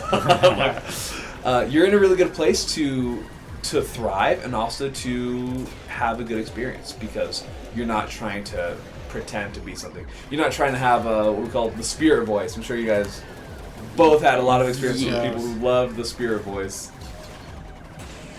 But yeah, if you're just able to be yourself and to be genuine, I think you are setting yourself up for success as a missionary. Did we get the bunnies? Oh, okay. Yeah, we did. They come. Yeah. Well, I like what you say about being creative as a missionary. How do you be you? How do you be unique? How? Because you wear the same thing as your companion. Like you go to Zone Conference and there's 200 people dressed the same way. Yeah, everyone's dressed the same, talking about the same things. Yeah, all of them with varying levels of success. Like, and it's hard to sometimes feel like you're you, but then there are things that will pop out. Like you guys talked about a missionary who would go around and repair things for people, and that was his way of finding. And that doesn't work for everybody. Not everybody with the skills will even find that works for them. I remember being upset at one point in my mission because I did a lot of choir in high school. I did all-state choir like 3 years in a row. And they Good formed, for you, man. That's awesome, actually. Yeah, it was fun. But they formed a mission choir, and I did not get invited. And the mission choir, frankly, sounded horrible. And I remember being like kind of a little upset, like I don't. That's what they get for not inviting me. Yeah, well, but like, you just find ways to be you. I remember being with a really tough companion who refused to work and leave the apartment. Those are difficult. And it's like, well, what are you gonna do with it? And we all handle it differently. With that companion, I ended up going through and I said, look, he's behaving so horribly. The best thing for this area is going to be replace both of us when he goes home from his mission. And I'm like, so I'm probably going to transfer because I've been here for 6 months. I was like, there's no way I don't transfer. So what I did is I printed off like a map of the area, and I was like, well, I'm bored, I have nothing to do. And so I just did really detailed map work, and I had it up on the wall where like it literally spanned like the entire wall. I did the same thing. And you printed out one sheet at a time. Yeah. Oh, not even that. I okay. printed out one sheet and then I drew. Oh, okay, dang. Yeah. And then it's like, oh, so-and-so lives here. There's investigators here with the hopes of that would help the next missionaries. Now, did I find out the next missionaries immediately pulled it down because they thought it was ugly? Yes. Oh, dang. But it's all that work. But it's what you do, and like that was the best that I could have done at that time, and so that's what I did. I had another missionary who was like deathly ill, ended up going home early, and then he actually did manage to come back out and finish up his mission, but the mission president was like, yeah, you don't leave the apartment with him unless he's feeling okay. And so we didn't leave the apartment for the 2 weeks we were together. But even then, during those 2 weeks, like, I had a really hard time of it beforehand. And those were 2 weeks of self-growth where I did a lot of scripture studying. That was when I went through and read Jesus the Christ and really truly got it. And it was when scripture study was starting to click, and the mission president recommended some books to me that weren't part of the normal missionary library. But he was like, here, read this. I was like, okay. And it was like little things like that happen, and you figure it out and you do good for you, and it's all just a good experience. Yeah, he is nice and frozen. Yeah, so he's got to shoot the sun out, and then we shoot the sun. Okay. I think the Jamaican mission was a unique example of people learning to be themselves. So when I first arrived, the two assistants to the president that welcomed me to the island, when you picture a missionary, you kind of, in the most negative connotation, you kind of picture them as like goody two shoes, stern businessmen almost. Yeah. But our two assistants, one was like a skater kid, and the other was a surfer dude. It was so. Perkins and Richie or Perkins and. It was Perkins and. Oh yeah. Because I just remember. I got to the island, and those two, they just became new companions with each other. They were just talking to each other. They're like, yeah, my dream is to own a board shop one day. And the other one, I could not figure out his accent for the longest time. I associate with spirit voice. But what I learned was that this man would say very, very profound things in the surfer bra voice. Yeah, and I love totally. it. Totally accurate. I don't know, I can't do it. Oh, we got him. Oh, hey! Got him. Oh, shoot him. Activate the special. Bomb him! How do you do that? Keep bombing him. Top left. Oh, that didn't help at all. We got a fourth of his health, though. That was pretty good. Pretty good. So, I hear rumors of a story about A man who broke into the missionary's home in one of your last areas. Care to elaborate on that one a little? I was gonna say I had that too, and from the sounds of it, mine was a much more scary situation. Uh-oh. You probably was. Mine really wasn't that bad. But we had so we're out. Man, the signs, you know, when you look back at some of these things, you're like, man, why in the world did we do some of these things? But so, yeah, long story short, we're there in one of my last areas, my second to last area. I'm with Jacob, actually. Jacob's my companion at the time.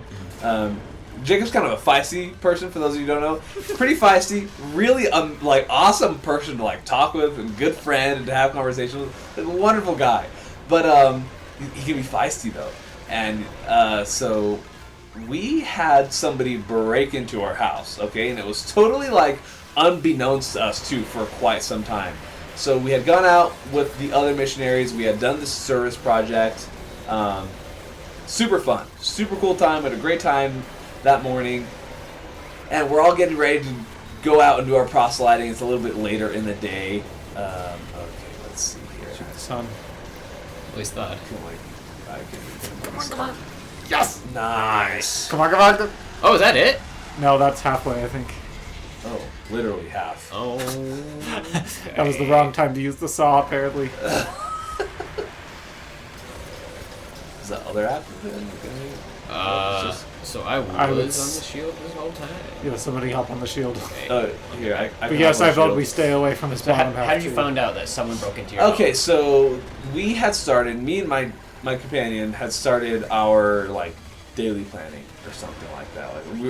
We had been started with the day, right? We're there, and the other elders had lost their stuff quite often, right? Always losing phones and keys and stuff like that. So they are running around looking for their phone. They're like, "Hey, can you guys call our phone?" We're like, "Yeah, sure, whatever." Standard, operating procedure. Call their phone. Well, we hear the phone ring. Okay, everyone in the house hears it, and so we're like, "Yeah, whatever. They're gonna find it." And then they don't find it anywhere. Like, "Can you guys call it again?" We're like, "We just heard it, And we call it again, and now all of a sudden it's ringing, but it sounds like it's outside. And so we're like, what the freak is going on? So now we spent probably 10, 15 minutes trying to find this stupid phone, looking in everywhere, literally everywhere, thinking that we're all going crazy. I think we need to get out of the middle. That's what yeah. In this meantime, I'm going over and I'm looking at my wallet and stuff, because we're getting ready to leave, right? We're helping them out, but we're also trying to leave. I look at my wallet, and one of the missionaries really liked to go through my stuff and mess with my things. So my cards were all in one pocket, and all my money. I didn't have any money there, but it was change and stuff, and that was all gone. And I was like, okay, well, they're just messing with me, whatever. It was literally just change. But I had my driver's license. I had a credit card in there that I had just in case of emergency. But that was all shoved into one pocket, frantically. And I was like, okay, this is weird. So after some time goes by, I start to notice all sorts of other weird things going on. I'm starting to hear noises in the backyard, and we're looking for the elder's phone. And then my companion tells me that he saw someone walking around the yard, and it's not. So this is a big house, and there was a back house. So it was an apartment, and we often actually had a yard guy come and clean up. And it wasn't yard day. He was like, yeah, someone was walking around the yard earlier. I just saw someone walking around not too long ago. I was like, are you kidding me? I immediately knew that we had just gotten robbed at that point. There's someone in the yard and it's not yard day, and all our crap is missing, and my crap is missing. I was like, okay, well, we just got robbed. That's what just happened. So we're calling this phone, and I hear it ring, and it's coming from the back house. And I'm like, you're freaking joking, He's dude. stuck in the back. He's stuck in the... Yeah, it's a one-bedroom apartment, and it's got one door. And so I'm like... I started going ham. I was like, you guys, he's in the back house. We just got robbed. All right, we all gotta gang up on him. So we've got our machetes, and Jacob is there ready to wail on this kid. We find the key to this place. Jake was a big wrestler, by the way. Yeah, it's a big wrestler, yeah. And so we are going around scouting this thing out. We call the phone, and one of the elders peeks his head into the bathroom window, and we see him. Drive, JJ. We got it. Nice. Oh, we got him. Nice, dude. Good work. Yeah, team. So yeah, they saw this guy in the bathroom, he's in there. So he locks himself in the house. We unlock the house. He locks the bedroom door, And I am there screaming at this kid, dude. I'm like, I'm gonna bust this effing door down. Like, we were just yelling at this guy. And Jacob, like, looks at me, he's like, I got you. And so I'm there about to pound this door in, okay? I'm like, banging on the door, I'm ready to break this door down. And he's like, wait, don't kill me, don't kill me. We're like, I'm not gonna kill you, dude. We're missionaries. Might have beat you up because we don't know, like, who you are, what you have. Yeah, this turned into a whole event. Like, we got our stuff back. We dropped him off. We tried to get him a job, actually. We gave him a Book of Mormon, sent him on his way. He actually came back a couple of times after this, okay? Not by invitation. Not by invitation. He was trying to break back into the house again, you know, and we eventually set a trap for him and chased him through the neighbor's house, and the police were there. It was this whole thing, but eventually we got him arrested. I thought we were going to end up on the news because our neighbors were recording, like, a lot of this. Oh, really? Yeah. So, like, at one point, right, one of the times when he came back, he, we had him, and he escaped, and so he ran across our backyard, jumped the fence to the neighbors, and I'm chasing him, so I jumped the fence to the neighbor's yard. She's out there doing their laundry, and this kid is running past her, and she looks, and she sees me chasing him, and we both, in one jump, I had never done this before, and I have never done it since. In one jump, cleared that fence. It was probably like a 6-foot fence, too. It was like, I was impressed with myself. I was like, dang, you know, whoa, good for me. Whoa, that was... Is that because we got too close or because we shot it? I think If you shoot it, it pushes you back. Explodes. Okay. Yeah. Anyways, yeah, so she was like all excited for us to catch this kid too. So it was super fun. But she's out there with her phone the day that we caught this kid. We had him tied up to a chair with an extension cord. It was raining, and Jamaicans really don't like the rain, so he was crying in the rain, and we were like, yeah. So highly don't recommend doing that kind of stuff.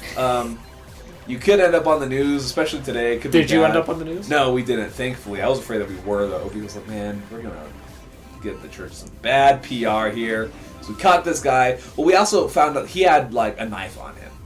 And so, because he had cut into there was like a water well in the back of his house, and it had like chicken wire all the way around to prevent like bugs and leaves and stuff like that from getting in. And he had actually cut it open with something. Whoa. And so we were like, now this is dangerous. You know, like quite literally this kid's a threat. He tried to break into our house. And I actually have pictures of it. But one of the doors, we had a laundry room door, and he had busted the door handle. It was really strong. I can't remember what it was made out of. It was really strong, but it was like dented in a bunch of spots, and you could tell he was beating the crap out of that door. And so it started to get dangerous. And where I grew up, like, it wasn't super dangerous, but you also, when things started happening, you didn't mess around anymore. And Jacob is Jacob. So yeah, we were ready to take care of business and to handle that because we didn't want anything to happen to the other elders, and we were okay with things happening to us. You know, things needed to happen. But yeah, dude, it was wild. It was scary. But we actually saw him in the street one day, and he like ran from us. It was Really? Yeah, we're like, dude, you did this to yourself. Oh, like, man. what in the world? Yeah, we actually were talking with our mission president the entire time. He was very like, you know what, like, don't worry too much about it. You know, let the police take care of things. He literally told us on the last day before we caught him, he was like, don't wait around for him, don't do anything stupid, like, just do your missionary work, go out throughout your day like normal. We're like, yeah, okay, of course, we're going to do that. We set a trap for him. And then we caught him. And when we caught him, I called my mission president, and he was like, you got him, elders! Good job, elders! You got him! Good work! He was like, now go about your day, but good work. I'm so proud of you guys. We're like, thanks, Prez. You're the best. He believed in us. You guys are a great mission president. Everything I've heard about him. He was amazing. Yeah. He's in Meet the Mormons. He is in Meet the Mormons, yeah. See him. And he was an Area 70 before mission president. Oh, such a good guy. Pictures on the church side too. Such a good. We love our mission president. Both of them, they're awesome guys. But yeah, so that's that experience. Super fun. Yeah, and then right after that experience happened, I got transferred into that home. It's like, oh, that's what this area is like. Yeah. You did. The day before, I was like, it was what I thought was probably going to be my last area, and I got really antsy with my transfer call, and I was like, I said a prayer and said, God, I'll go wherever you want me to go, even if it's Hopeton. And then I went to Hopeton. Even if it's Hopeton. Yep. Hopeton was... it was the notorious area in the mission. It was rough, to say the least. The branch president, absolutely amazing guy. Some really awesome members, but they were all very elderly. And it was like the outskirts of like a semi-populated area.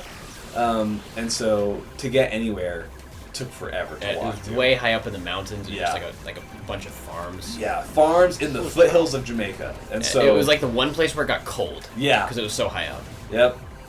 And so if it rained and you were out walking in the rain, dude, oh man, it was so cold.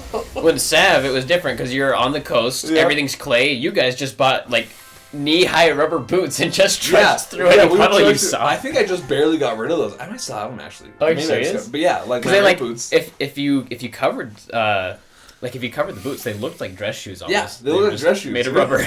It was awesome, actually. Where am I? Oh, I'm over here. But yeah, those boots were nice. I just wore, there was a lot of days like I wouldn't even wear sandals. Like I would just wear my sandals all the time. Wouldn't even wear socks.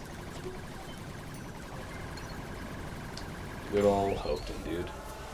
What a place. Man. You guys did a lot there though. While you guys were there, that was crazy. We tried a lot there. We tried a lot, yeah.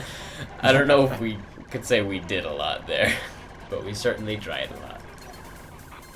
Yeah, lots of trying. We did a lot of cement stuff while we were there, trying to help out the branch president. Yeah. What was we're service on like in your We're on a mission? time limit. What are we doing? Oh, what are we doing here? I was Oh, upgrading the ship. shield. Oh. We're on a time limit, but it's telling us where all the bunnies are. JJ, what was service like in your mission? What was like a typical service project like? Elders, I have a helm renovation. Will you build a fence for me? What does Nice. build a fence mean? Does it mean get barbed wire and Barbed stick wires sticks in the and ground? zinc. No, it's usually just bamboo. Oh, okay. Oh, nice. That's sick, actually. Yeah, there was a lot of stuff with bamboo. So we built some fences, and like we built someone a kitchen once. Like it always felt like the members were just kind of abusing the system, to be honest. So we tried to stay away from service a little bit. Especially, really? sorry. I did it specifically. There are obviously some missionaries that get really into it, but like I, in a lot of ways, was like, this doesn't seem. Yeah. Our service projects were similar. Like it was I want to upgrade my home. Can you help me out with some construction?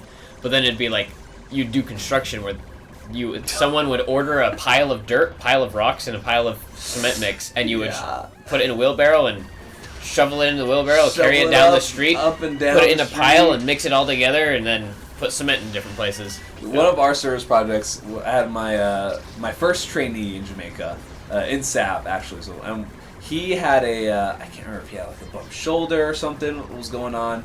Yeah, I think he was a really good football player. He actually went to high school with one of my best friends from growing up in. Oh, really? Yeah. So I grew up in Texas, and my best friend moved to California like halfway through our sophomore year.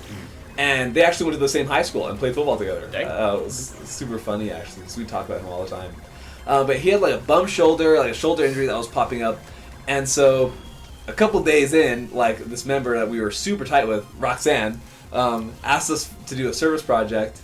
And like, he had started hurting before she'd even asked us. And I was like, yeah, totally, we're going to come help out. Me thinking, like, I've done foundation work in Jamaica before. Like, usually it's the whole thing, you get a lot of help. It was just me.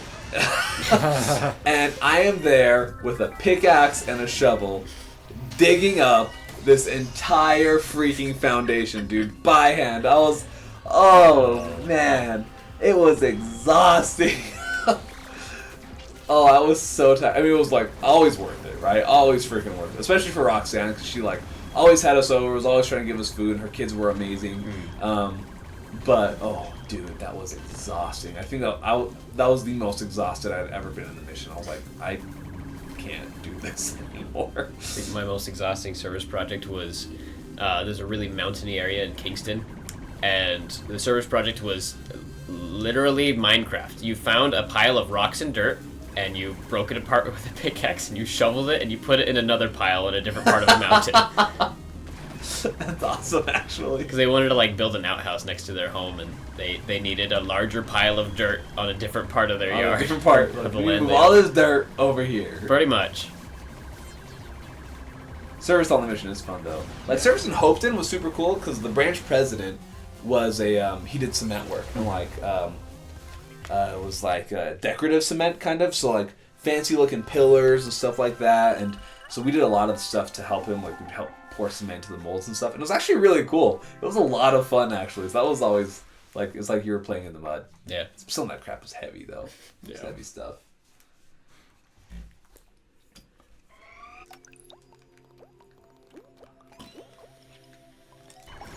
We should get missiles again. Let's get 2 missiles. Um, Can you not adjust it until... so you have to... Removing it is a little rough, Okay. but I will see what I can do. I've already set several of them to be the same as we had last time. Oh boy. Up on the shields again. Look at these bad boys.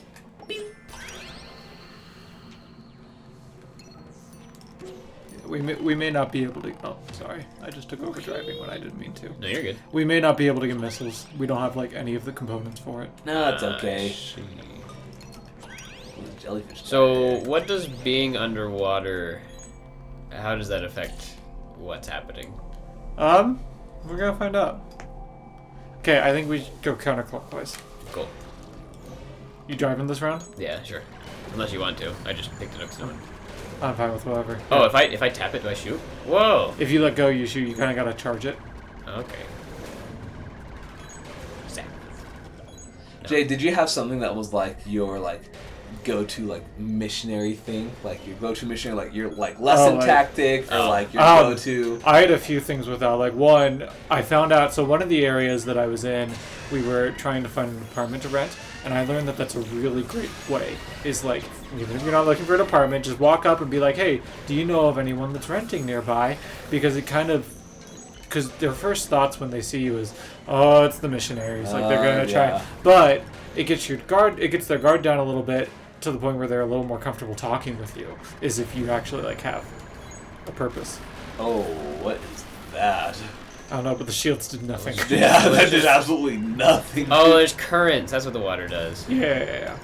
The EAC. It's in the game. Dude. Oh, Totally. dude. Righteous. But yeah, so I would do that. I had one district leader.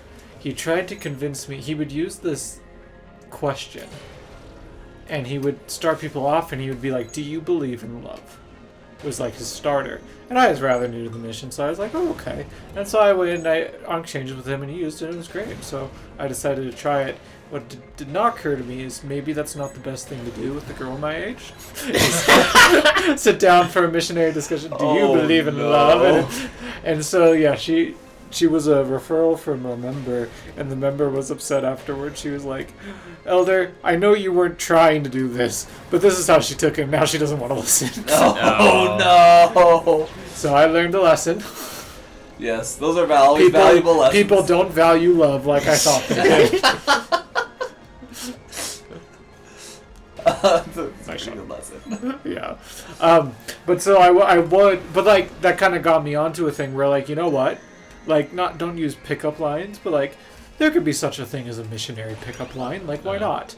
And so I would develop like kind of missionary like pickup lines. Definitely, yeah. Okay, that is the bouncy shield. Oh, it's a bouncy shield? Yeah. Nice. Does that reflect stuff? Yeah. Okay. Boing. Actually, look. This is a good place for Yeah, it. this is a great place. Actually, for it's it. also a terrible place for that. Oh my goodness. Oh, we got bunnies. Nice. When did that happen? We reflected stuff. Okay. Yeah, if we go to the right, we can probably get the rest of them for this level. There's only like 2 levels left in the game. Like we've nearly played this entire game. Oh, are you really? serious? Yeah. Good for us. I've never beaten the final boss though, so not in this file. I ended up beating it with friends a little while back, but It's like turbines in here? What the? it spins us. Oh my goodness. I think now is a good time for me to demonstrate the power of our new super weapon Wow. against the wall. Beautiful. Oh. I'm a piranha. I like driving. I live in the Amazon. Alright, Mr. Turbines. Hey, come here, buddy. Come here. I'll bounce you with this shield. Come here. Oh, there he is. His brain is open. Ooh, my bad. What was Okay, he's gone. Are we soft locked now? Oh no. I was gonna say I've never seen something like that happen before. I was like, I don't know if we're gonna be able to get out of here. What were you gonna say, Victor? I was gonna say, what was the like strangest way either of you has ever taught a lesson that was like successful? Not like a drunk guy. Okay.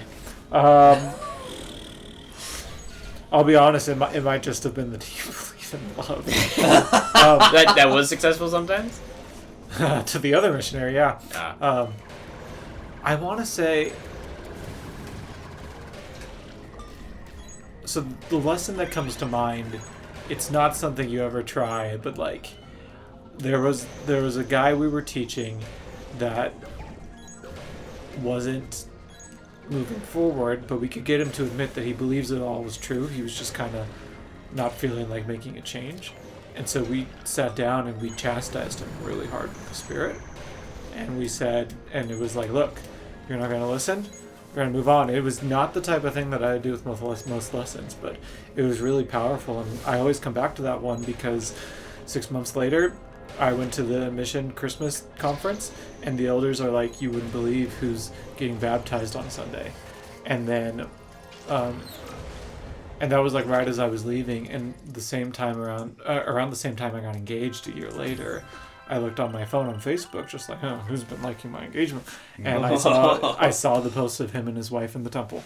Oh, that's awesome, And dude. I always sit there, I was like, I did not baptize that man, but that was the most successful lesson I've had. That's amazing. That's awesome. Yeah. From like rebuking someone to like them getting baptized. You know, if that's what it takes, that's what it takes, right? Some people need that. Yeah. That's awesome, actually. Do we like bouncy shield? I think What so. other options are there? Oh, yeah, there's shield options. Oh, you know what? I know what shield option Mitchell wants. Okay. We also got about 5 minutes. But we got 2 levels Oh, left, nice. and I feel like we need to end it. Okay. Like in the whole game? Yeah. Oh, dang. Okay. So, this shield, when someone shoots it, it grows. Oh, nice, dude. Cool. And so you can end up with like a stick, just like going out from the ship that you just. spin Oh, it goes around. outward? I Yeah. thought it would go like farther around us. No, it grows outward. Oh, okay. Alright, on it.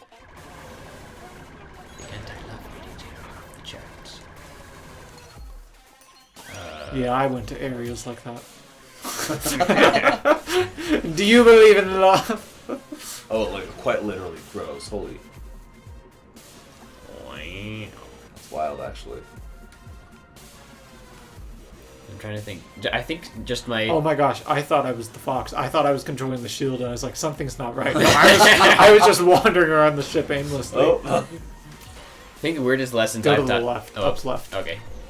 Weirdest lessons I've taught is when people had a really, really hard time understanding just plain English, and you had to speak in patois. And patois, yeah. So Oh, that's right, because you guys learned the language, but you didn't teach it.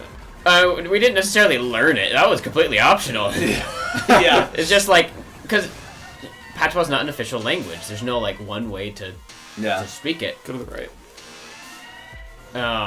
So there's not really like, you just kind of like pick up what you need to understand, and then you can either like completely embrace it and just like chat patois all the time. Like some missionaries, they would gain the respect of Jamaicans by singing, writing songs and singing in patois. Yeah. Or So you just That's like, the way that dialects were on my mission. Is like there's lots of other dialects, but you don't necessarily have to learn it. But if you do learn it, it's like kind of cool. And there is nothing like running past drunk guys in the middle of the night because you're late to like a dinner appointment or something, and just shouting "May pagkapanapon po" and just throwing them off entirely because they never expected something like that to ever be told them by a white guy running through the streets in a white shirt and tie. what does that mean? What does that Good mean? evening. Are you serious? Yeah. impressive. My up is good, and then gapanapon would be hapon, or it does mean hapon in Tagalog, but it means like afternoon. I'm just like that, And then po is like sir. that just reminds me of when like a 6-year-old discovers that foreign languages exist and they just speak gibberish. Which is how a They lot say of my Jamaican kids will talk to us. Yeah, that's true. They'd be like, "Oh, white man, ni hao, Yeah. konnichiwa," like pretending to very like insensitively try to speak some sort of Asian language, and it was always interesting what they would do. Yes. They always thought I was Asian out there. Oh, I can only imagine the stuff you heard.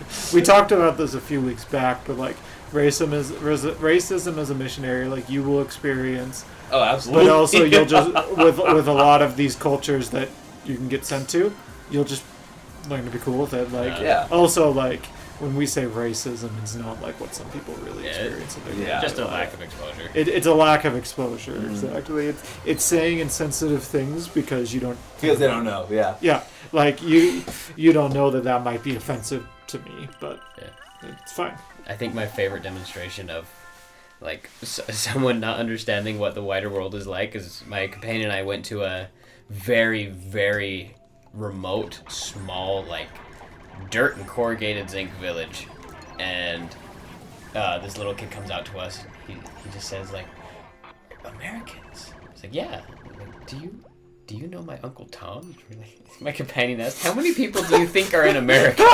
Do you know my Uncle Tom? And he sits there and thinks for a while. Enough for me to make the connection. It's like I shouldn't make a joke about cabins, but he sits there for a while. And he's like, 96? like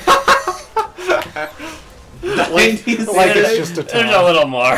My trainer didn't think white people existed. Like, you know, you'll watch Star Wars or you'll watch Guardians of the Galaxy, and there are blue people, there are green people. He just thought white people was just a TV thing. Like, he lived in that remote of an area, and then he joined the church and met white missionaries, and he started to catch on. That is so funny, actually. It's my favorite fact about my trainer. So, what am I shooting at? Just shoot at him, okay. But you gotta get past the mines first. Also... Oh, watch out for these giant I'm just gonna keep aiming at him, and I'll trust you guys to... You're on the shield, I'll drive, yeah. and you... Okay, we've got a good system. We're also, like, playing on easy mode, so we're set. I remember this being a lot more difficult the last time we played. We played this before? I did once. The game in general or this fight? Because the game in general. Because I beat this fight for the first time like a month ago. Oh, really? For our guys' night, I got them all to play. And, yeah. No, we are on the easiest difficulty right now because I realized we had the chance to finish this whole game in one go tonight. Nice. So for the last world, we've been on the easiest. That was a good choice. Nice. Oh, also, like we're not paying attention enough to like. Yeah, seriously. Which is good because. As much as we enjoy the games and they're a good visual, that's not the point of why we're here.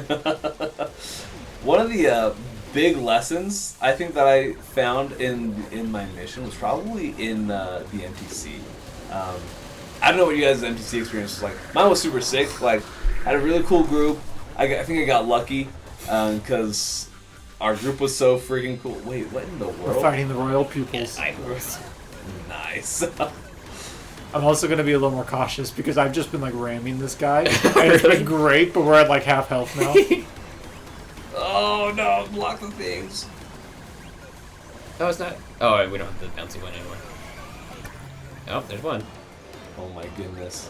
Okay, MTC. Oh, yeah. Super weapon. MTC and my first transfer in Portmore when things were difficult are two of the biggest lessons I learned. Yeah. Guys, we beat the game. We just beat it. That's fantastic, dude. So in the MTC, we had a really cool opportunity to teach. Oh man, what was his name? Brother Young.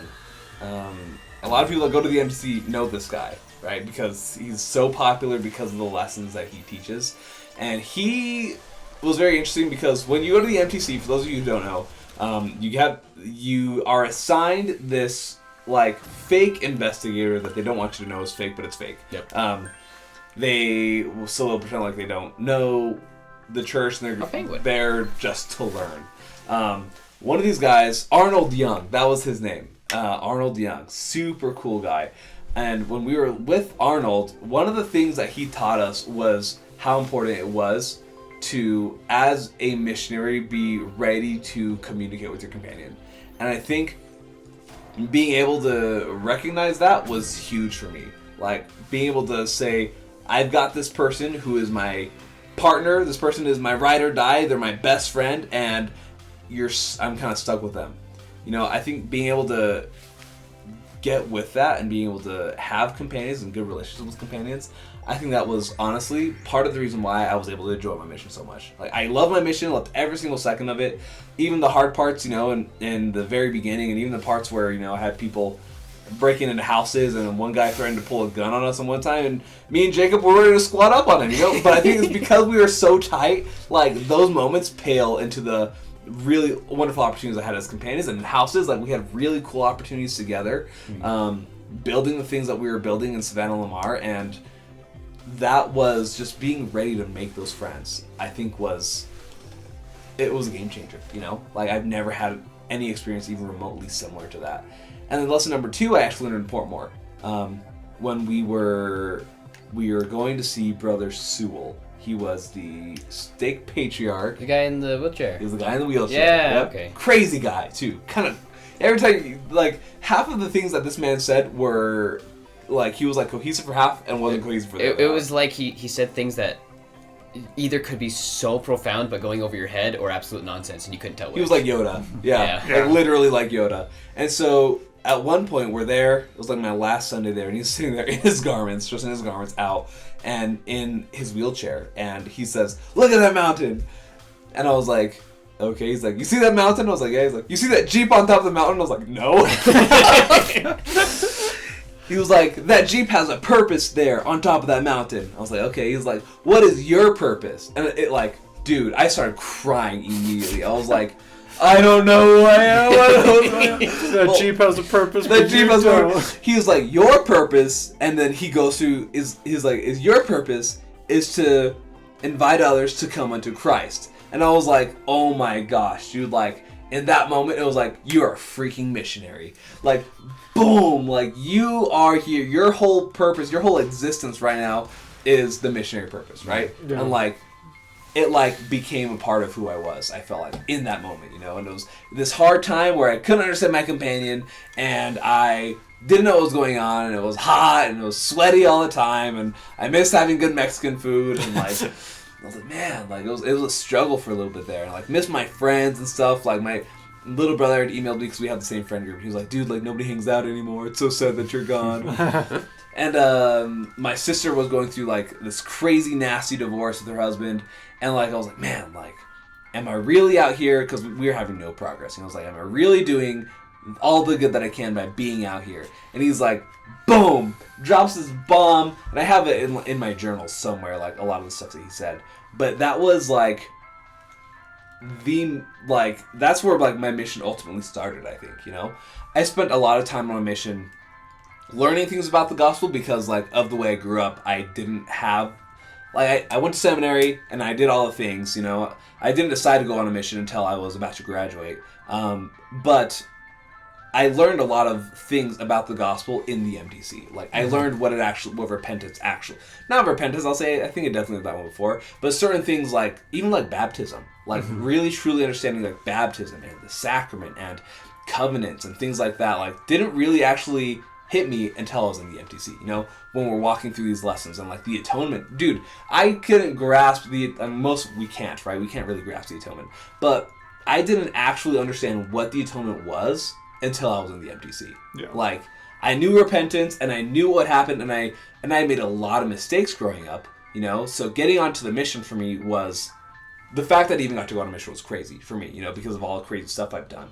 And so I understood repentance for sure. I understood that aspect of it, but I didn't understand the atonement of Jesus Christ side of things until I was in the MTC.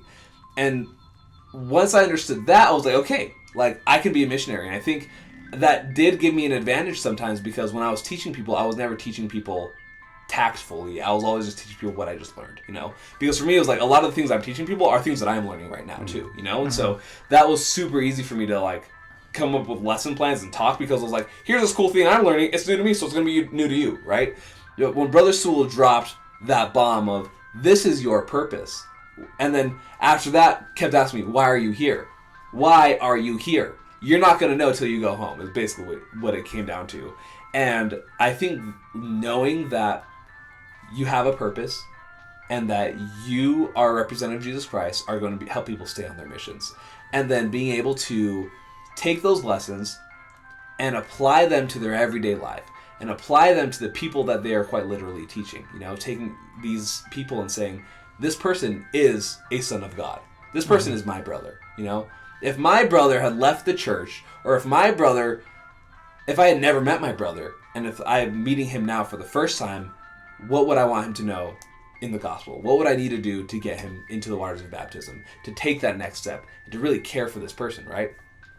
I think if we are able to do those things, and if we are able to just try to love people, man, I think we are going to find that, and I think we're going to start to see this too with this next generation of missionaries. People are so much more loving now, I feel like.